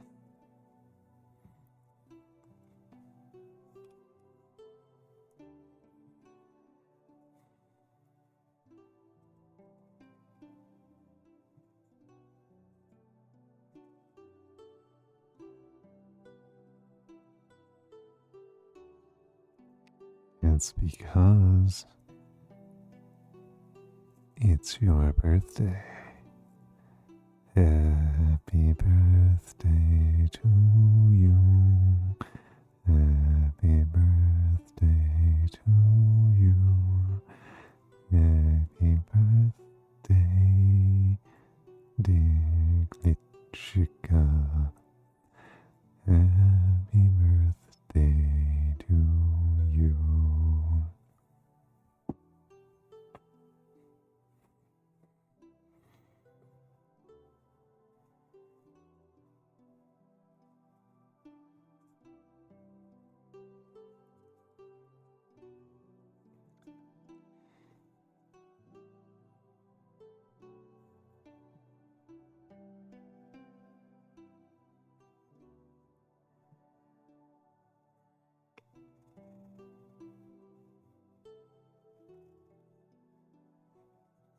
But yes, I should have said this while the shout out was live. But Glitchica is an ASMR streamer, and she does really lovely ASMRs. I don't know, maybe I'm not a connoisseur of ASMRs, but I think she does a really wonderful job of making her chat feel very seen and engaged and present. Doesn't feel like it's just kind of being said meaninglessly. It feels like she is really thinking about her audience. Sussy Baka. I mean, if you want to see, so I have been tomorrow I am going to be playing Deltarune. I'm going to be playing Deltarune tomorrow. And the voice I have been using for Ralsei, somebody requests that I give him a southern voice, and I can't, my southern accent doesn't suit Ralsei at all. So the way I have been doing Ralsei's voice is ASMR voice. So if you want to hear me do ASMR voice a lot, if you want to hear me doing the ASMR voice a lot, tune in for my Deltarune playthrough, where I am giving everyone's favorite little cute goat boy this voice.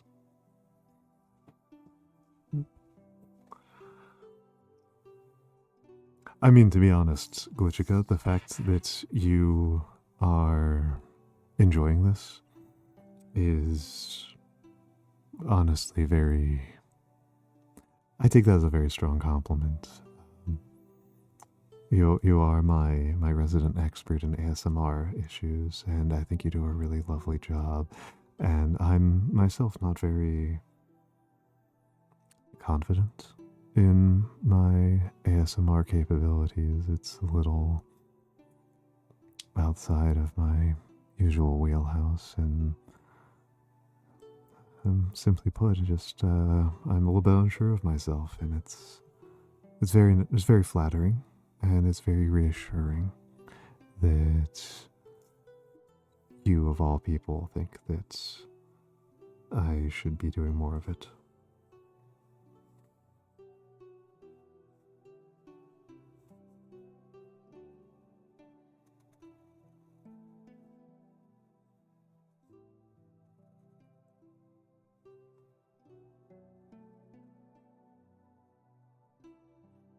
So, hopefully this is helping you fall asleep. I know Glitchika is one of my insomnia buddies.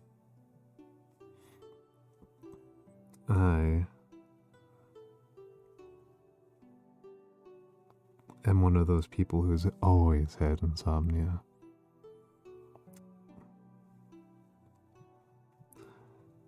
My insomnia is so bad that when I was a baby, when I was a little baby coming out of the hospital, it took my mom less than 24 hours to go, man, there's something wrong with this baby. This little kid's busted.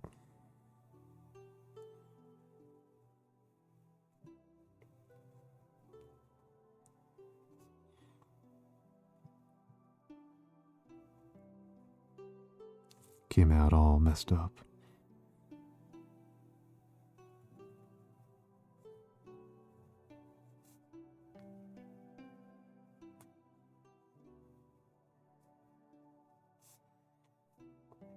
Very good S right there. Very good S.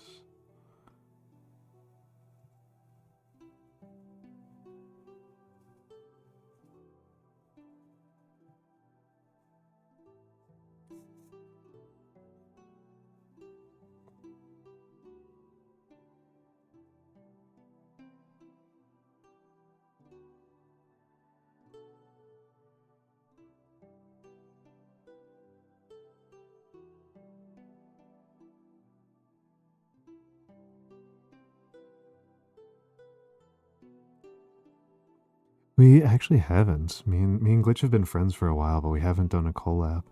Me and her have talked non-seriously about doing an ASMR Marvel Rivals collab, which I think would be really funny. I think this is one of the funniest collab ideas I've got sitting around.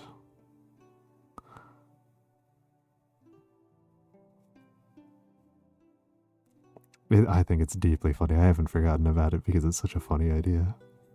I think it's so deeply funny. Yeah, I think I'd need to get back into playing it. I don't even have it installed at the moment. I haven't even played since they added Emma Frost.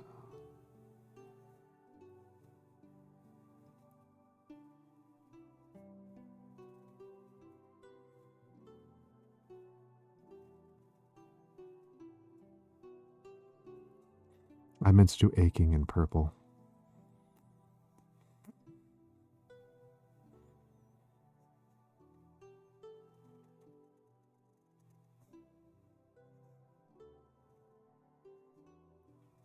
However, it's not a disaster.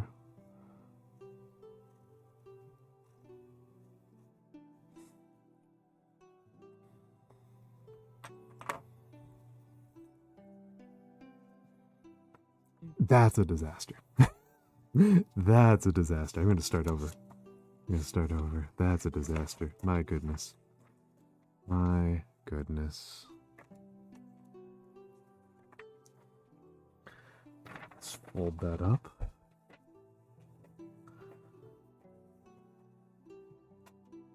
No, it's one of those things, Cathal Milk 247, that's a little bit amusing about when you're a streamer is that you make streamer friends, right? Because this is a business. This is in the same way, you know, dentists are friends with other dentists and so on.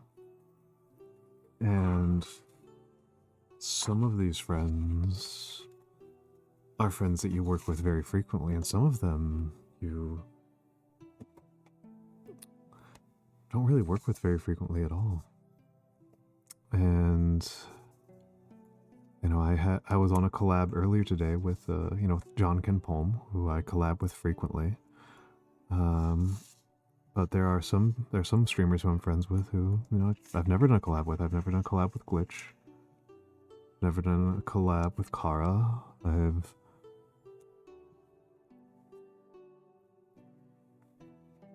never done I've only done 2, 3 collabs with Vexing Cat, and Vexing Cat and I are in each other's servers constantly. We've run multiple events together.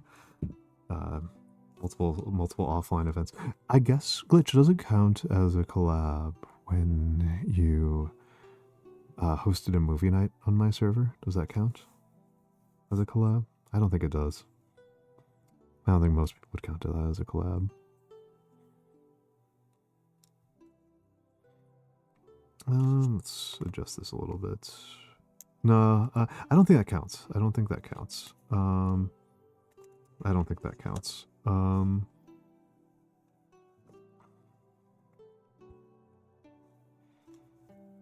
Okay.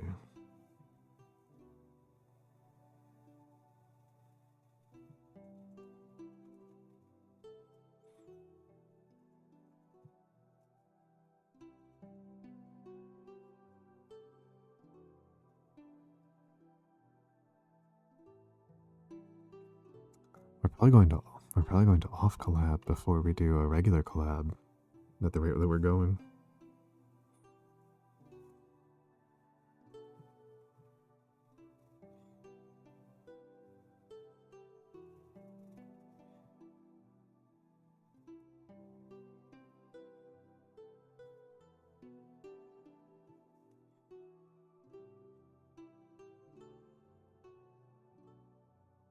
Okay, let's try.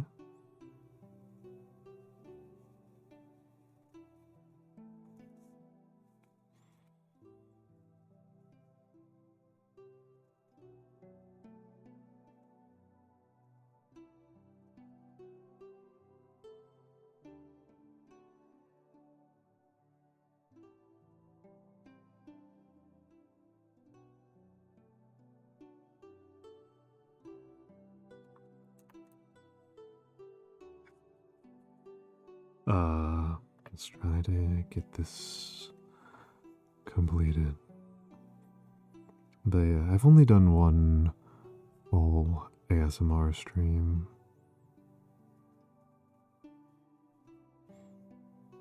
It was a subathon reward.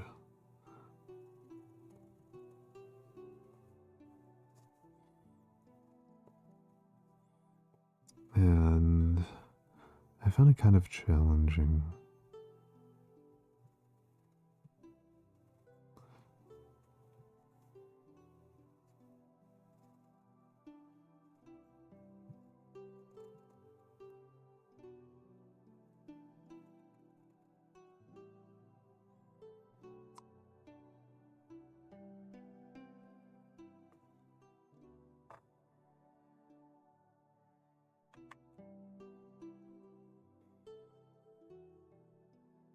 Because I tend to talk about pretty serious topics.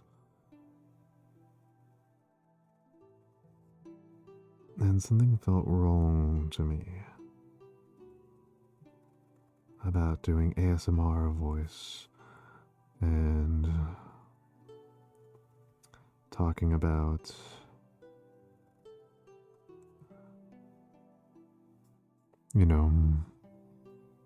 the Holocaust or slavery in ancient Rome. That felt a little inappropriate.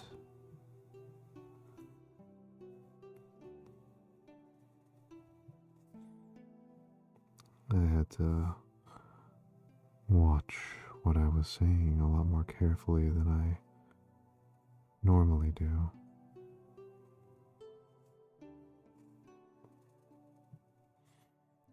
That took a mental toll on me. That said, I do appreciate the audience reactions I get to me doing ASMR. I appreciate that people like it. I appreciate the positive thoughts.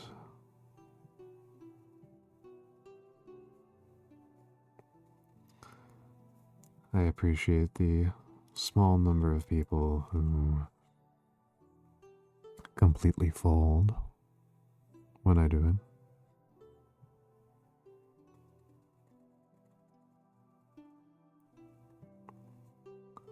Taking a complete shot in the dark that perhaps Miss Reiju is listening right now.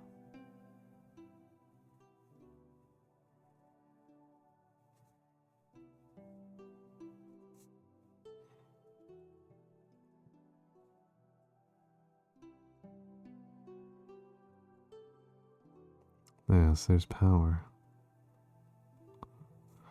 There is power.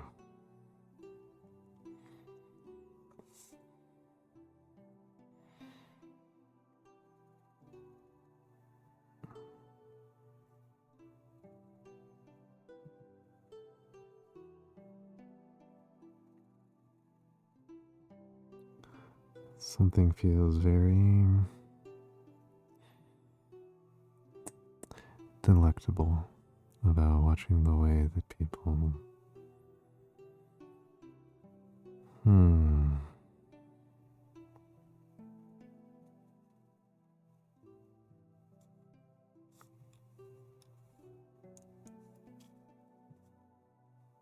that might be the word for it.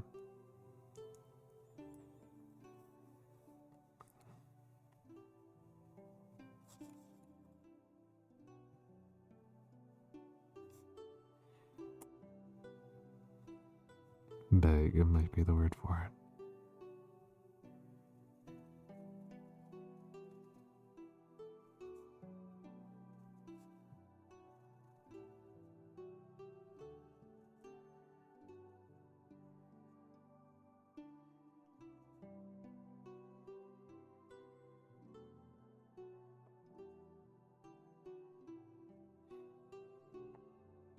Of course, as I was saying very early on in stream, the power fantasy that I have with video games, with when I have the opportunity to indulge in a power fantasy, is the power to make the world a better place. That's the power fantasy that really drives me.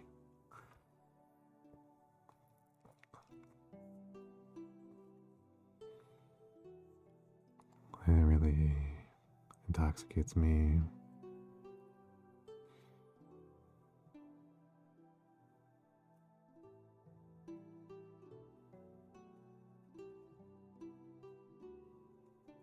That's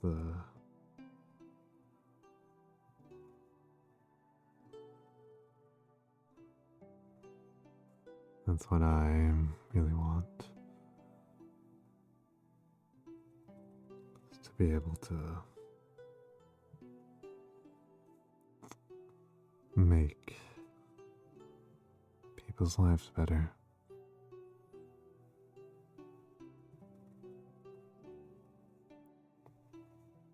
And if I can do that by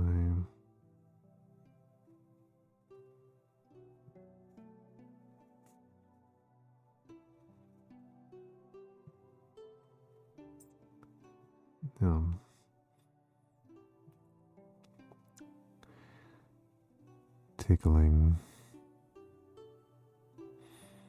a little bit, by a little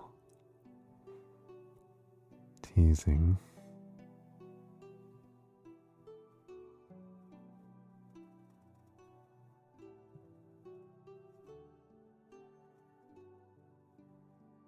and a little relaxation.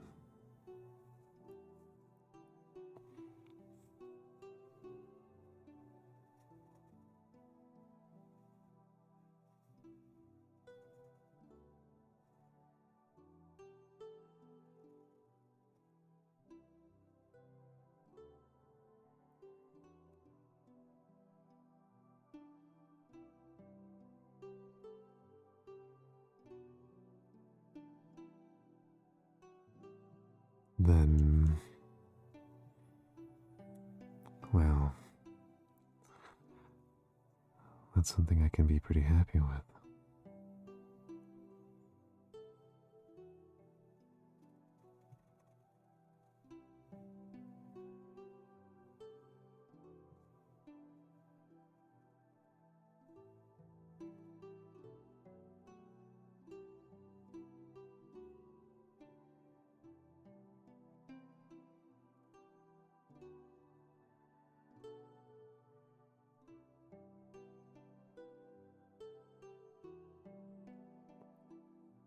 Charlie is a descendant of Nebuchadnezzar II.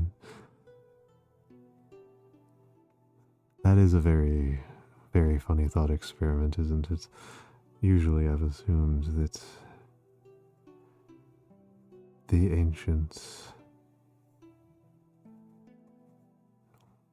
the great leaders of the past, had great booming voices because they need to be heard by a lot of people, and those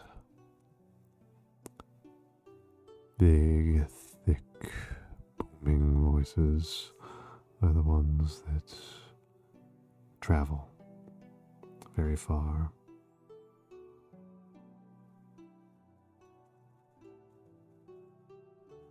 But it is very funny to think about Alexander the Great doing ASMR voice in the lead up to the Battle of Guatemala.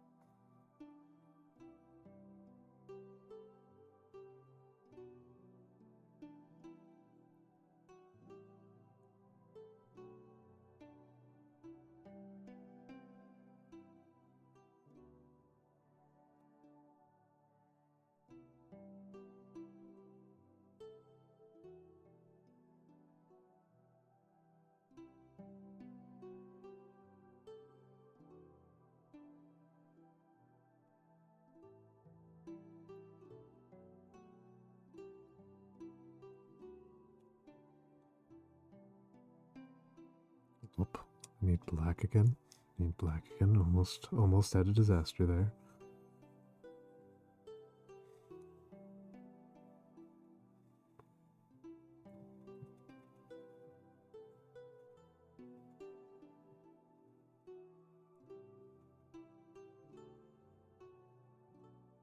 Too tall on the T, but that's alright. Remember, I want to do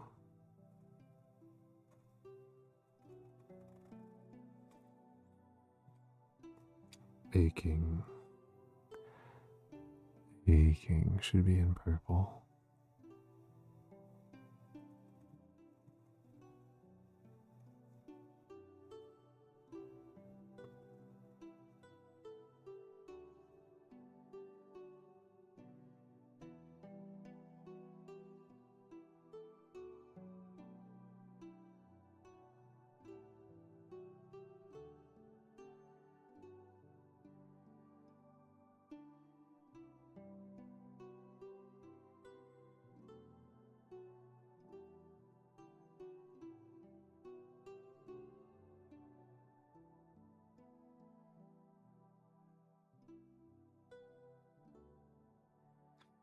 Definitely used in ASMR voice on Hephaestion. So true, bestie.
will say, Capital Milk 247, this is a somewhat unusual experience. I don't usually do that much ASMR, but like I said, Glitchika is my friend, so I'm willing to be a little bit unusual for her sake. Oh my goodness. Oh my goodness. Welcome in, Raiders. Welcome in, Raiders. Welcome in. Hello, I am Almantas, former professor of sociology and current VTuber. Thank you, Blackheart213 and Ultra Squid for the follows. That is not a bit. I am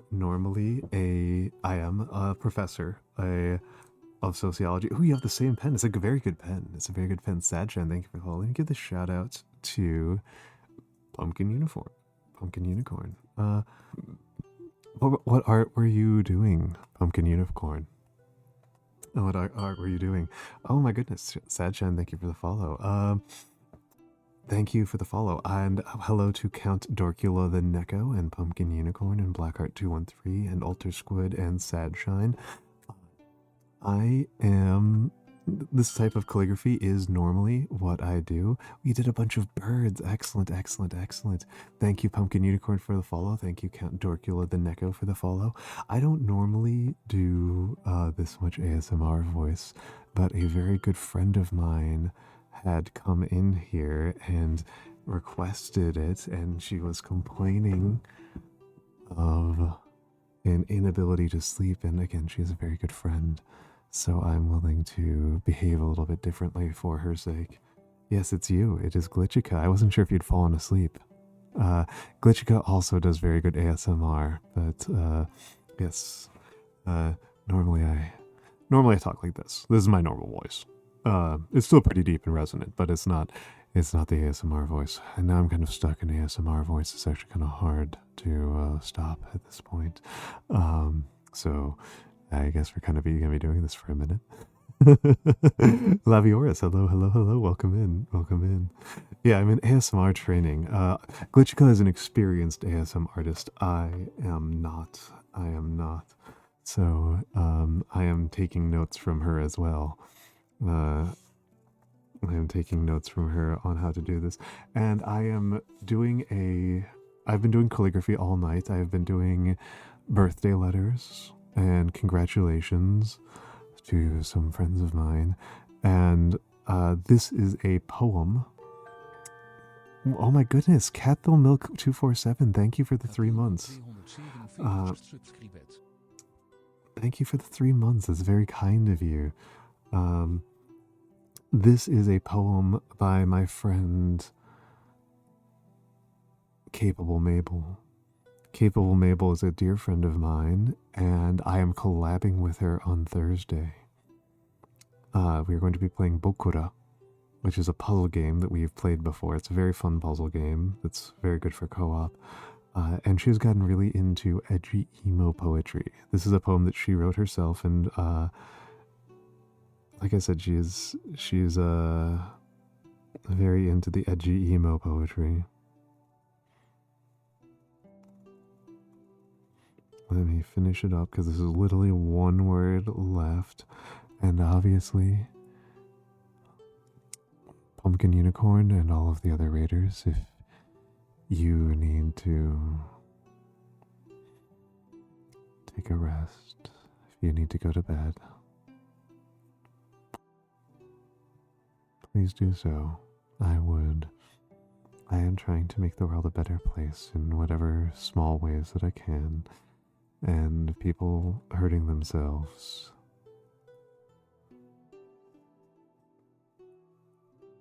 and making them is very much outside of what I want. And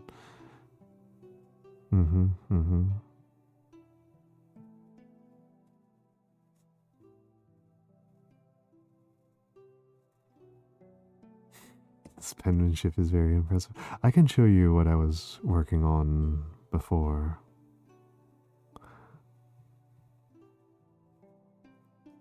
I am, of course, at the level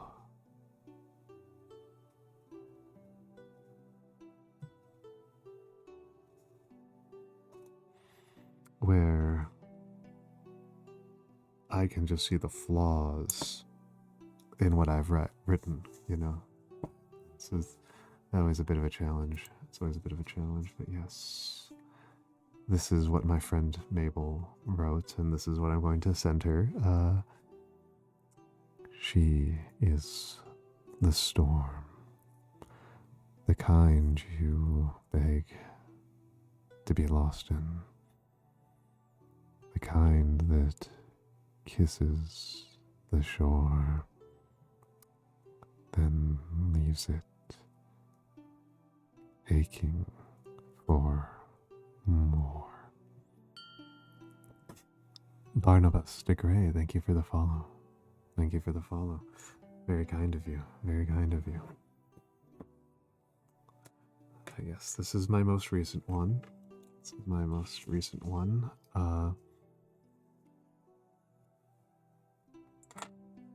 And let me pull up the other ones that I have worked on tonight.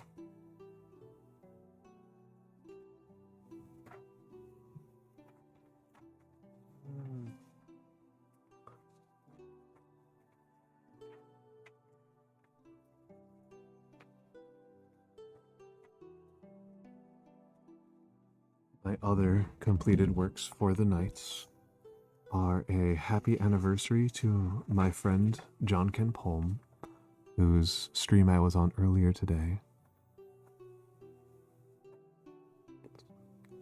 Let's get that diffused a little bit more. Happy birthday, Happy anniversary, Mr. Palm.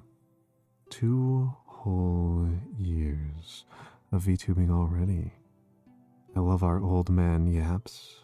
I am so grateful for your mega collabs, and I am very excited to see the next 2 years of John Contant. Your friend, Almantas. And I might not wind up doing this, but Ujix, it's Ujix's birthday. Happy birthday, Miss Ujix. Yay, Purple Bear. You are doing amazing work and should be proud of yourself. A lot of people are rooting for you. Sincerely, Almantas. Oh, interesting, interesting. And another birthday. Happy birthday, Miss Kavalliere. Congratulations on your continued growth and survival. Your streams are lovely. Your art, gorgeous. Your style, impeccable. Your demeanor, delighting. Your voice, comely. I look forward to getting to know you better. Owl adjacent VTuber to owl adjacent VTuber. And then the one that you just saw, this poem by Capable Maple. She is the storm, the kind you beg to be lost in, the kind that kisses the shore, then leaves it aching for more. I appreciate the kind words, Count Dorcula and Pumpkin Unicorn and Cathal Milk 247. I appreciate that. It's very kind of you to say. Oh,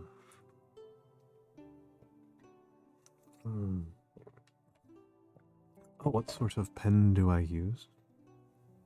Today, and most days, my preferred pen of choice is a Pilot Parallel. Let's get it oriented correctly. A Pilot Parallel 2.4 millimeter. My 2 pens right now are inked up with the black ink I am using right now is Sailor Black, and the purple ink I am using is Iroshizoku Yamabudo. It's a very red purple. I have a richer, bluer purple from Cross that is not currently in any of my pens. And it's a somewhat less cooperative ink. It's honestly hard to find a brand of ink that is more cooperative than Iroshizoku. It is a delight to write with Iroshizoku. I have put several of them up on my throne. I am not writing with it tonight, but I do have a speedball dip set. They just kind of require more setup, and I find that the dip pens are very hard to get good hairlines with. So I tend to bias a little bit away from using them.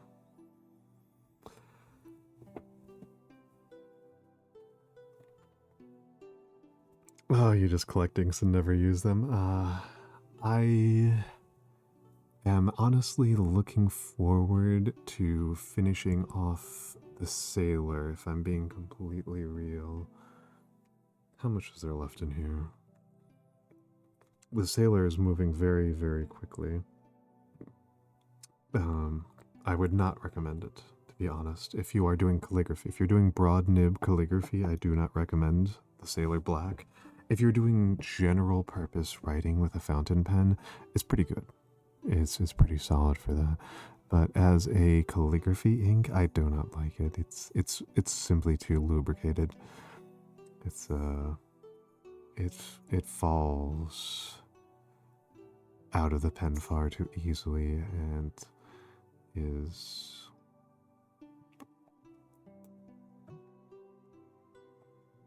simply not very good to work with, if you ask me.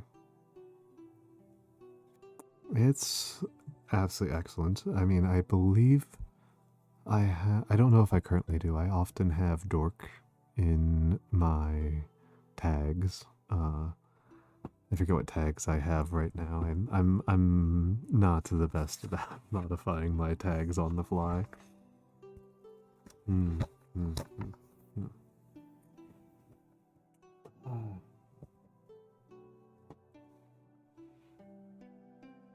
Now here's the question, is do I make another stab at doing Glitchika's birthday message?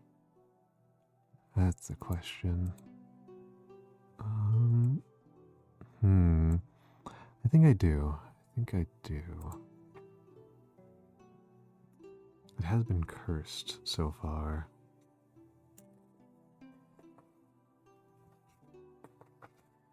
You'll just listen? Okay. I do have other people. I could write messages for if it makes you uncomfortable, Miss Glitch.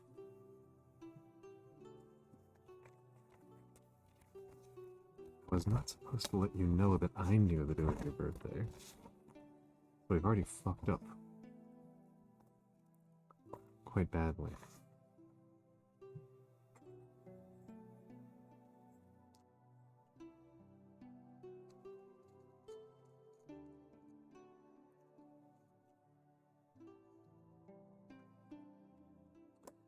I understand why somebody would. I understand why somebody would, Count Dorkula. There is such a thing as too much positive attention. I may hang on to it. Let me think about this. Because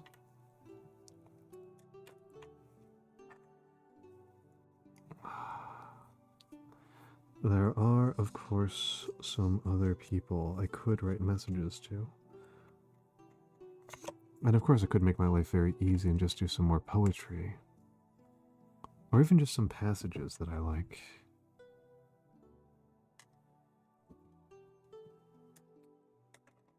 I may hang on to this and do this later when you're not around because... Actually, hold on. Let's just put you point blank, Miss Glitch. Would it make you happy to see me working on it live? Just make it very straightforward.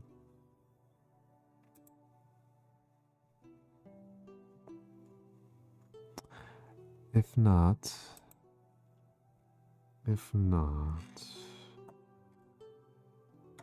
I...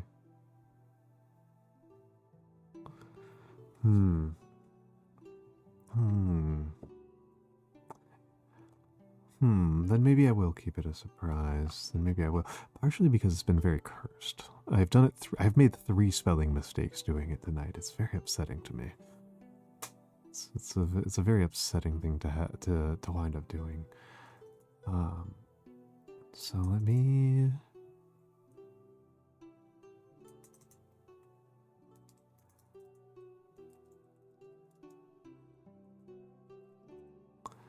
Let me grab.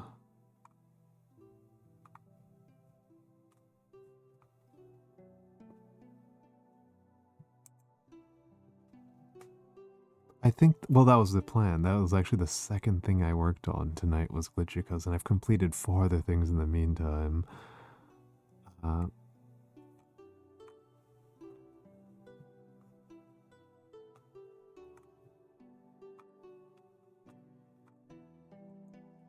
Let me see. There's a specific quote I'm looking for.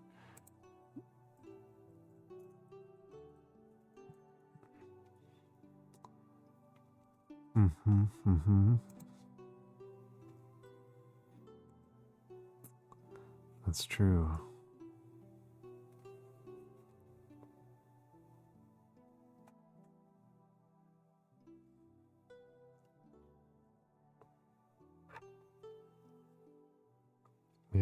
Yeah. We're going to do a very famous quote from my favorite piece of ancient philosophy.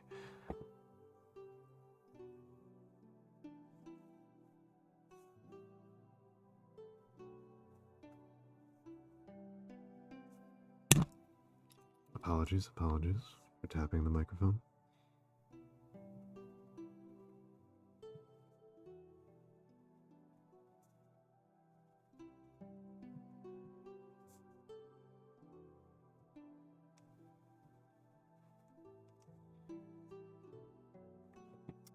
I would say that my skills are very far from perfect, Count Dorkula. But if you're asking how long I have been practicing, since graduate school, I picked up English language calligraphy in graduate school.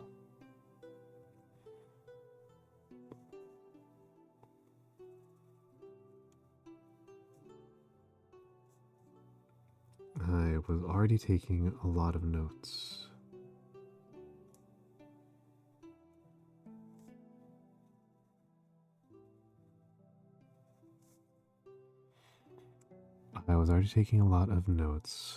And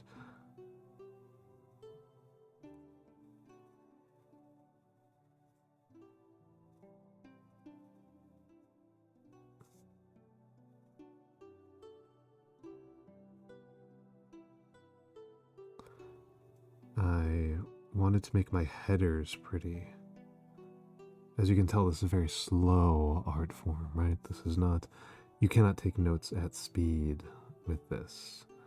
I was not using it for my general notes, I was using it just for headers and dates. You know, just a few words per lecture. But I was already taking multiple pages of notes per day.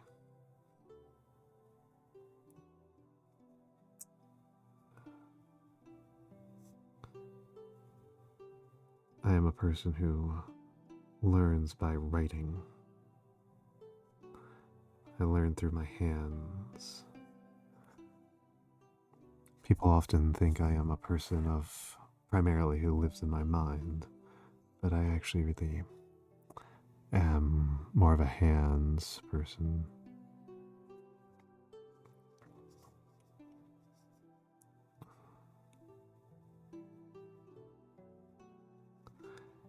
Feeling things through my fingertips. through actions and through repetition is how I learn.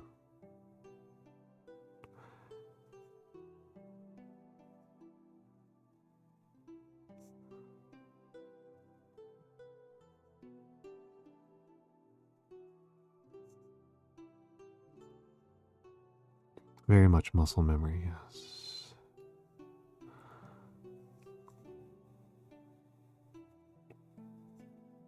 When I finish this quote, if you will remember to ask, I can show what my Japanese studying looks like.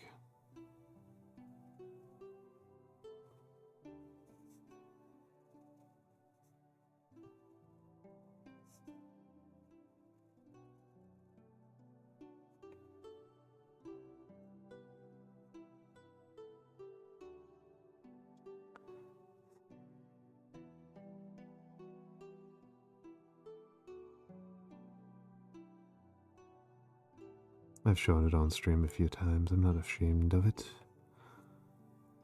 I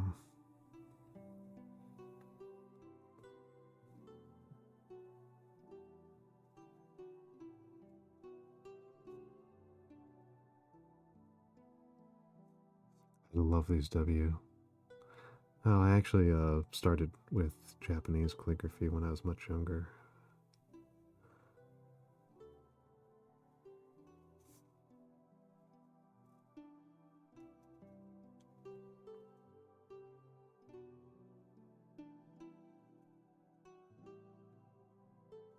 I started with Japanese calligraphy before I learned English language calligraphy, but I never stuck with it nearly as much.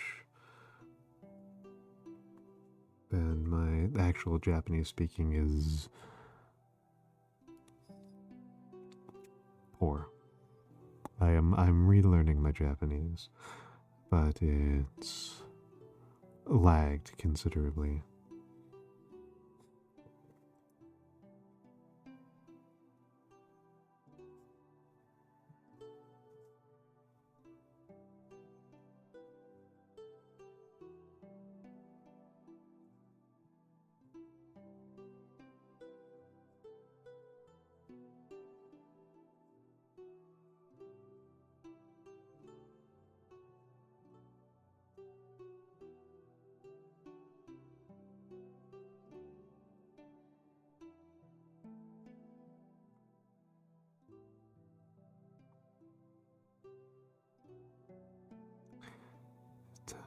Oh, it's okay, it's okay, it's okay.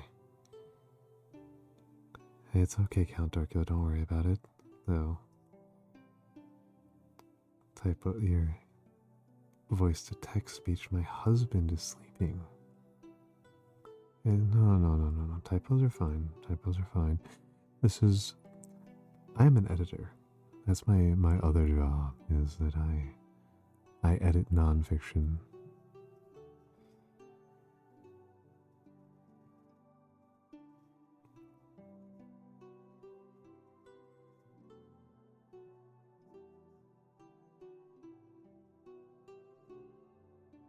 And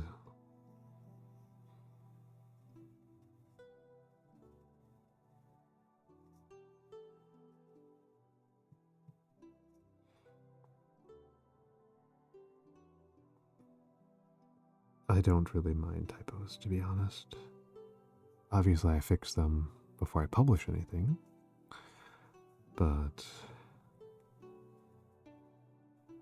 I do not experience anger or even impatience on seeing them.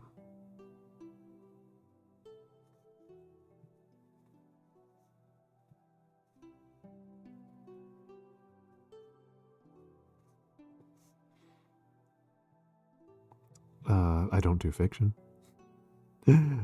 That's one thing I don't do. I don't do fiction.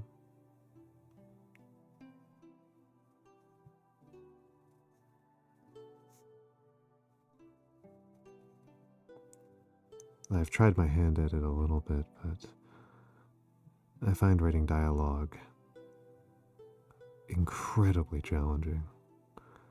I think that the people who are able to write dialogue are much more talented than I, or at least talented in a way that I find very difficult to understand.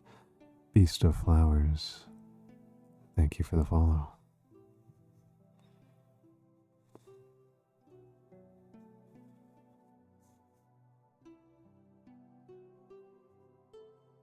I like that name quite a bit, Beast of Flowers. And the capitalization prevents me from doing the usual kind of shenanigans I would do, where I would call it Beast Off Lowers. Beast Off Lowers. I do kind of enjoy deliberately misreading people's names. It's quite fun to do.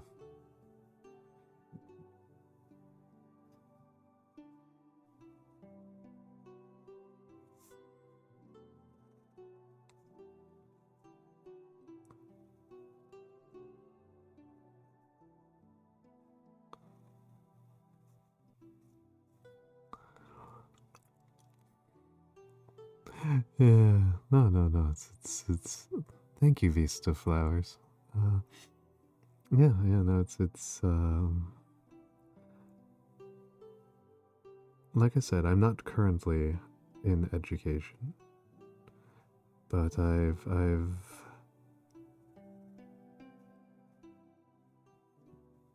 done quite a lot of teaching in my time.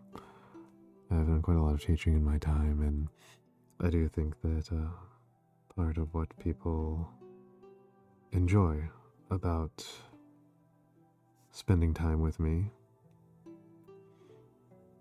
is that I'm something of a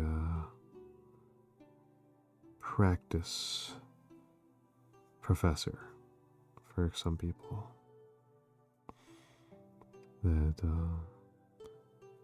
they find their own professors in college to be very intimidating. And I am a professor who cannot fail them. And for some people, I take it that that is pleasing, or at least reassuring.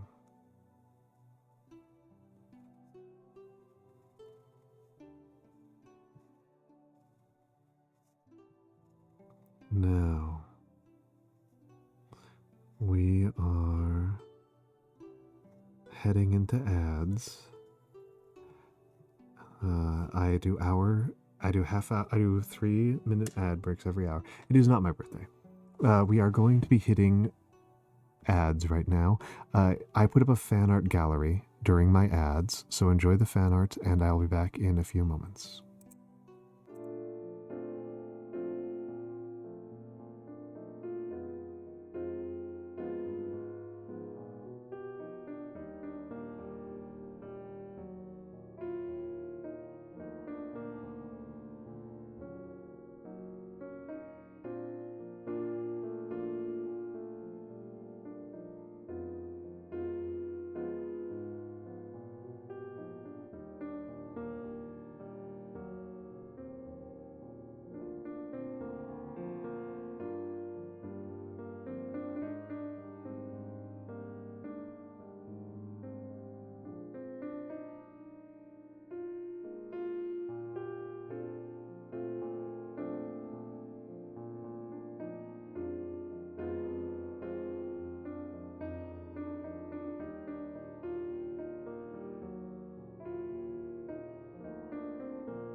I am back. I am back. I am back.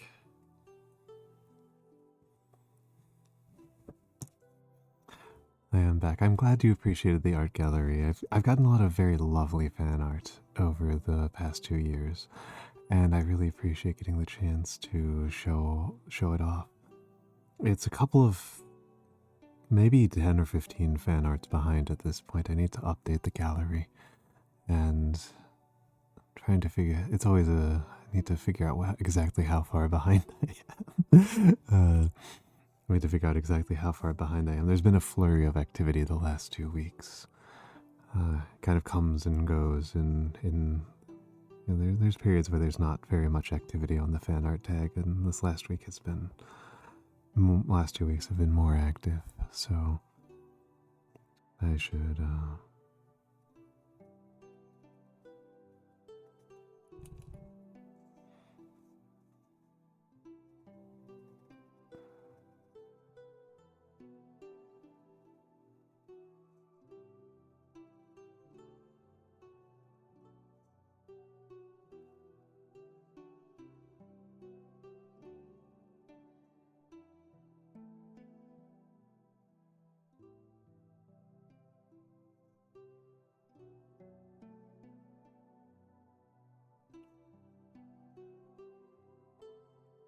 I should update it, but I think I might need to. It might be easiest to just start a new gallery. Just make a completely new folder than to figure out which ones have and have not been. Because I do keep a folder of all of my fan art. Because it's very flattering. It's extremely flattering.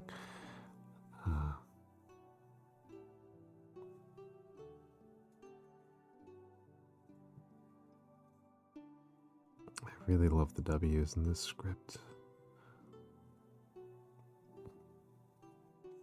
This is largely my favorite script.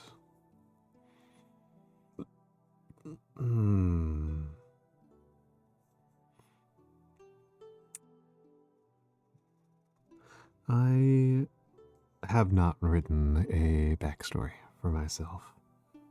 I am simply an old man who loves old things.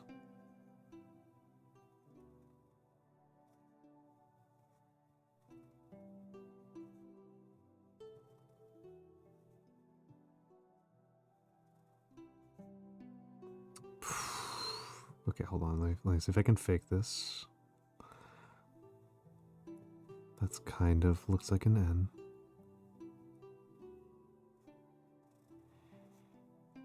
Salvaged. Salvaged. Enjoy your lurk. Enjoy your lurk. But yes, I believe it was Dorkula. Count Dorkula the Neko asked earlier, what can't I do? And one of those things that I don't do is I don't read fiction. Fiction is very challenging for me. And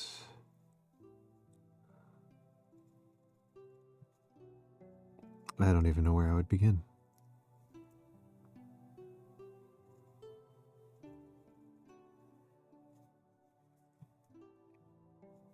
With writing a VTuber lore. Hold on. Hold on a second. I can do something. I can do something.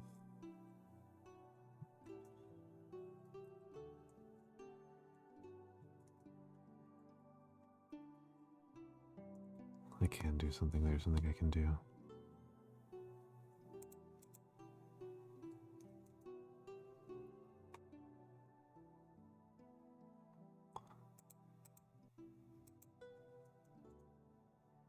There's something I can do.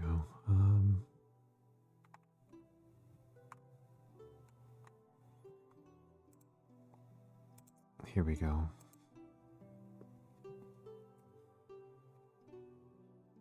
That might be more useful than any fictional backstory.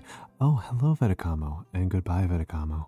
Metacamo made some of the fan art in that survey you just saw, in that overview you just saw, and Metacamo is probably the single person most responsible for the existence of my Discord server, other than myself.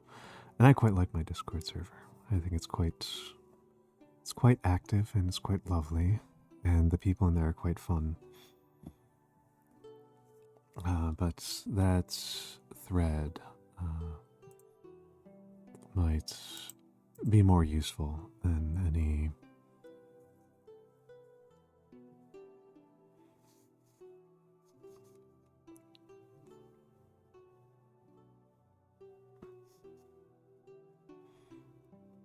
It's supposed to mean a feline dorky vampire.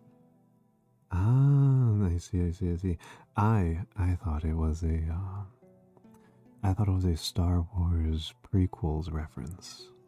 I thought that's what you're going for.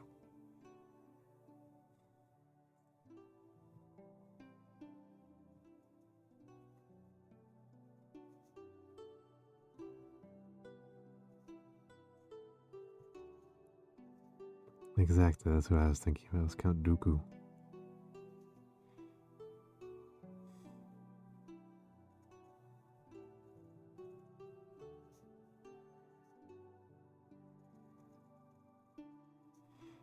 This is something I really love to do. Is to do the ligatures. Hello, Lace Levy. Thank you for the follow, and welcome in. Welcome in. That's very sweet of you. If somebody wants to type in !model, that will direct you to my model artist. I'm a very big fan of my model artist, SensationalVT. He's very lovely. Yes, thank you, Glitch. Thank you, Glitch.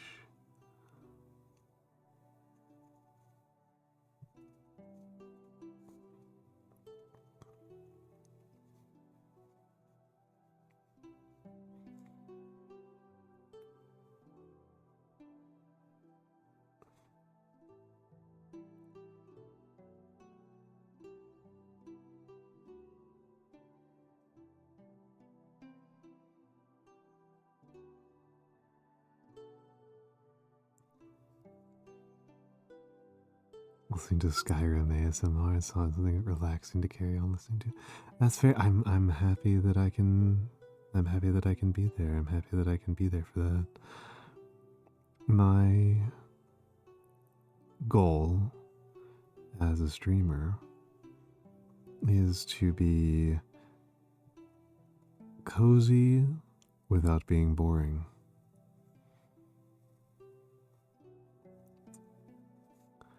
Because that is there's a Brian Eno quote. I wish I could do it off the top of my head. That Brian Eno had, Brian Eno's a composer, still alive and still very active, who wrote that for public music, for music that you might hear in an airport or on an elevator, the music should be the sort of thing that you can tune out if you wish to.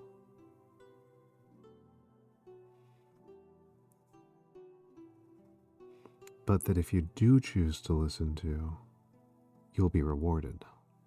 That it will still be interesting to listen to if you should so choose to listen to it. And this is very much where my mind goes to when I think about what I want to do. I don't know if I live up to this standard all the time, but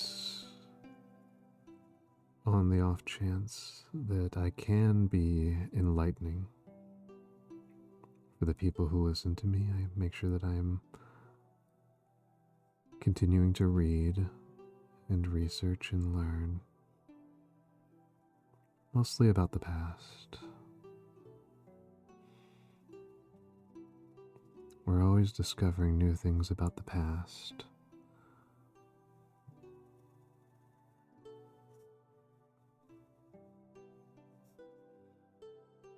Turns out that the past is not so much a single object that we found once and then need to simply preserve. It is a site of data that we can collect and explore.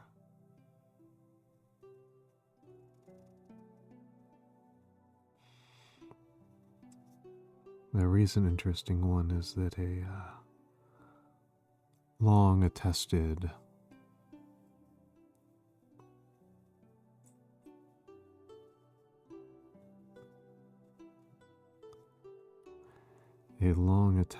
site of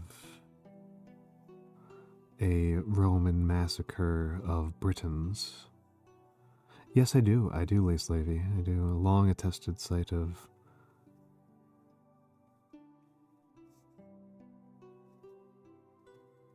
Britons massacred by Romans was not a site of a massacre at all.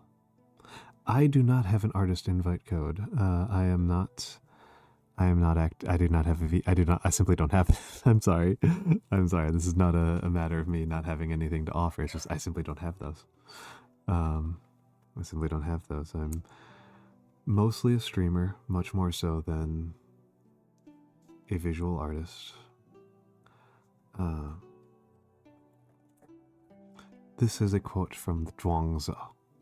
The Zhuangzi is my favorite piece of ancient philosophy. It is a Warring States era Taoist work. It is the second most important piece of Taoist work. The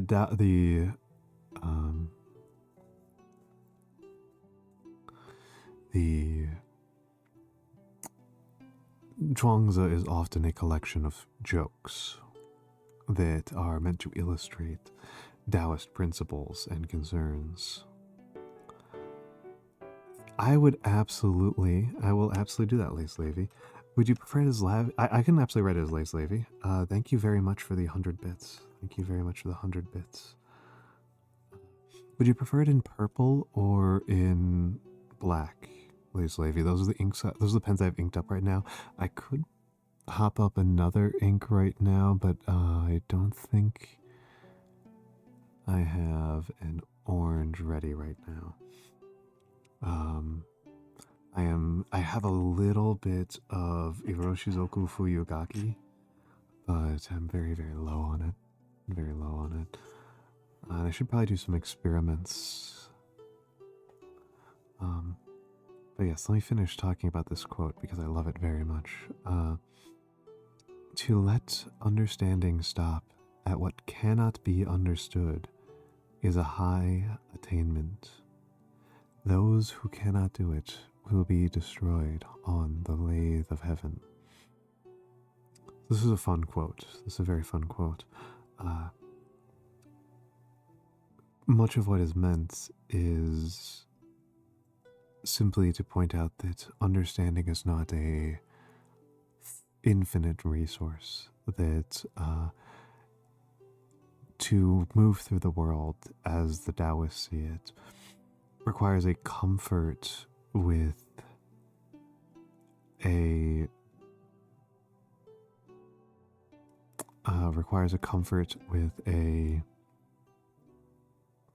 degree of ambiguity about the world. It requires being comfortable with the fact that you simply cannot know certain things, that there are limits. There's an upper limit to your ability to understand the world, and that at a certain point you will simply be unable to proceed further, and you'll just have to live with that lack of knowledge. And that is what...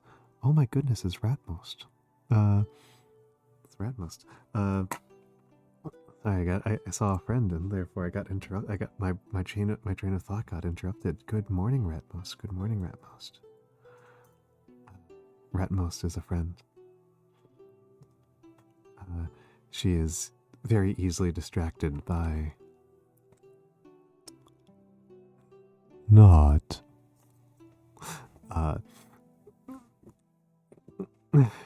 So Me and Ratmost are probably going to do a collab next week. Yes, Ratmost, and Ratmost has been around here before, so she's probably not caught me doing so much ASMR. But some people came by and requested that I do full ASMR, and now my voice is stuck. Kind of worried that I won't be able to talk in a normal voice after stream. It's going to be weird. But yes, I was just explaining this quote about, and this, if you are a sci-fi fan, this phrase is probably familiar to you, the lathe of heaven. The lathe of heaven this is the quote from where the book takes its name, the book by Ursula K. Le Guin, The Lathe of Heaven, which is about a man who, his dreams become reality. His dreams retroactively rewrite reality to conform to what he saw while he was asleep. And it is about the challenging relationship between this man and a hypnotist. A hypnotist who thinks that he can change the world for the better by manipulating this man's dreams. And the dreamer does not believe that this is a realistic thing. He thinks that this is a form of power that mortals should not have. It's a very wonderful book, Ratmost. I highly recommend it. It's the least challenging, I think. It's the most accessible Ursula Le Guin book. Certainly compared to The Dispossessed.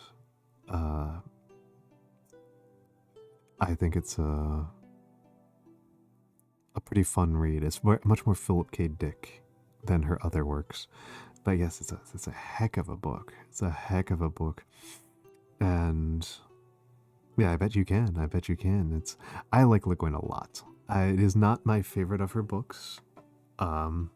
Because my favorite of her books is probably the Dispossessed, maybe Tejano. Tejano is really wonderful. Tejano is an incredible book. But here's the fun part, is that this is the 1891 translation of the Zhuangzi by James Legge. And it turns out that Legge fucked up.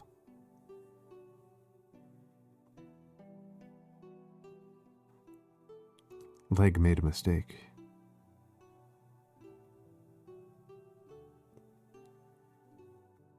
There were no lathes in China at the time. Lathes had not been invented during Zhuangzi's lifespan. So Legge had used a later use of a word to translate to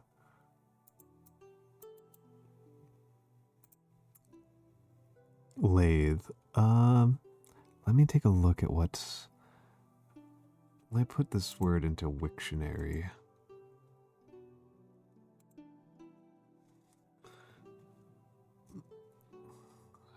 It's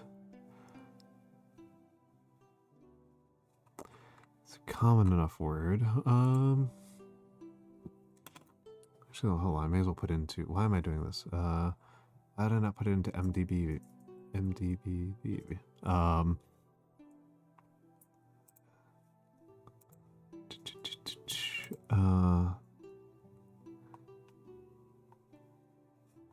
Old variation of... That doesn't help me at all. Doesn't help me at all. Let's go to Wiktionary. Wiktionary. Wiktionary.org. And...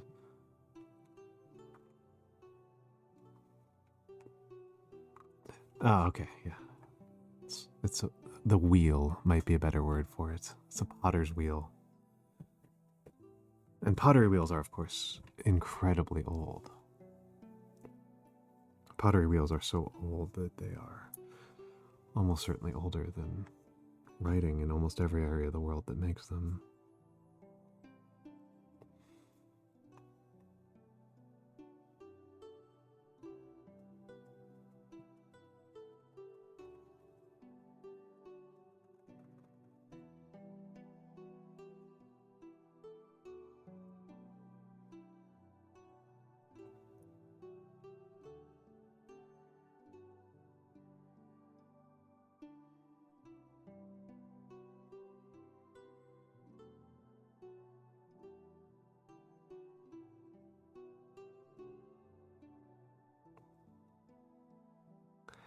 Now, Lace Levy, I hope that you are paying attention right now because I am putting your name to the paper right now.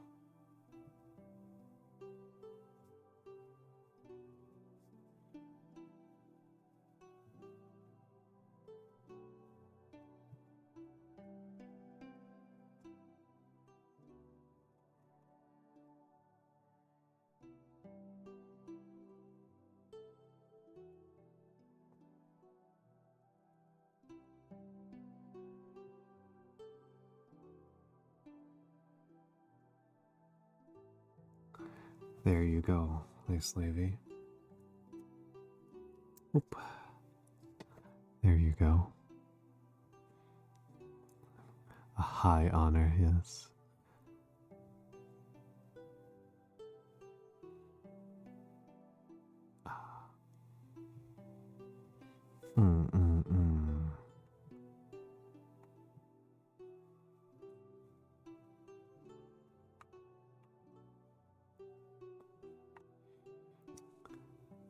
I'm glad you like it. I'm glad you like it.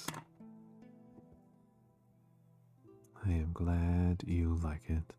I will put it up on my socials after stream at some point. At some point.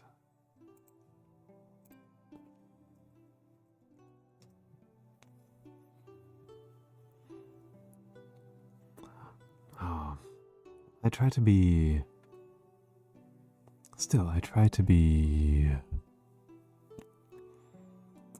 comprehensible. I try to make sure that again, I take pride as a teacher. I take pride as a teacher in allowing people to follow what I am saying even when I am discussing complicated topics. I take quite a bit of pride in my explanations being succinct and clear and simple. So if I didn't explain something correctly, I would really like to know. I'd like to be told. That's always a lovely thing. A thing that saddens me as from my perspective here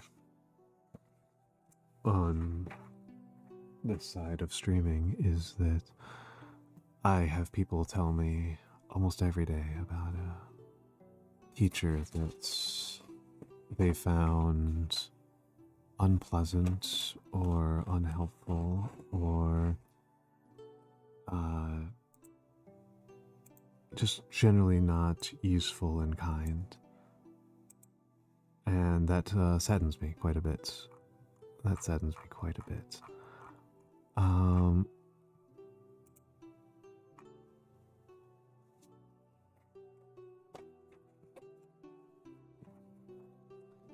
Let's see. Let's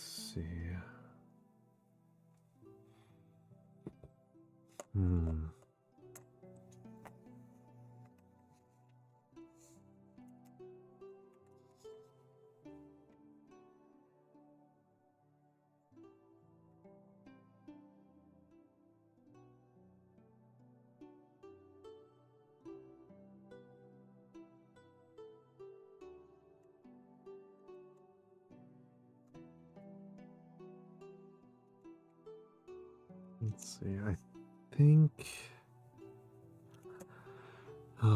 it's tempting to keep going, but I think it might be time for me to call it because I'm streaming quite a bit this week, and I don't want to wear myself out too badly. So, as much as that pains me, because we're having a very lovely time right now. Well, there's my... Oh, and hello, Spring 9090. Yes, so, let me put this away so that you can see the schedule. So, this was my Monday stream. And on Tuesday, we're going to be doing Deltarune. We'll be doing Deltarune.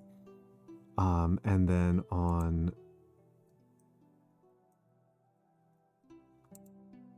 we'll be doing Deltarune, and on Tuesday we're doing Deltarune. On Wednesday we are doing a Discord movie night.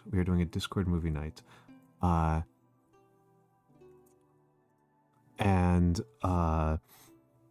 it'll be Twins will be the movie category. I like to do themed double features, and I like to do a serious movie and then a funny movie. I like to do a drama and then a comedy, and our drama will be the incredible Dead Ringers. Dead Ringers is an amazing, amazing film. Incredible, easy to recommend. I love Dead Ringers. And then we'll be watching Twins, which is about twins, Arnold Schwarzenegger and Danny DeVito. And then after that, we will be after that it will be Thursday. I'll be with Capable Mabel at 2 p.m. and we'll be going to play Bokura. We'll be playing Bokura. And I love Bokura. I love Mabel. We did one of Mabel's poems tonight. And then on Friday, it will be Dealer's Choice. It will be either Deltarune, because I would like to get to Deltarune chapters 3 and 4 when they release. Or it will be more calligraphy, or it'll be miniature painting. We are going to be rating Uji. Hold on. So here is, if you are not subscribed,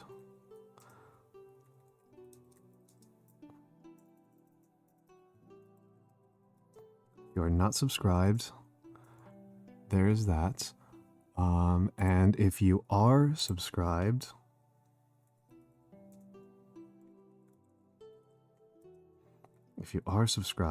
that will be the raid message. So everyone have a lovely, lovely night, and I will see you tomorrow. That's not the end screen. This is the end screen.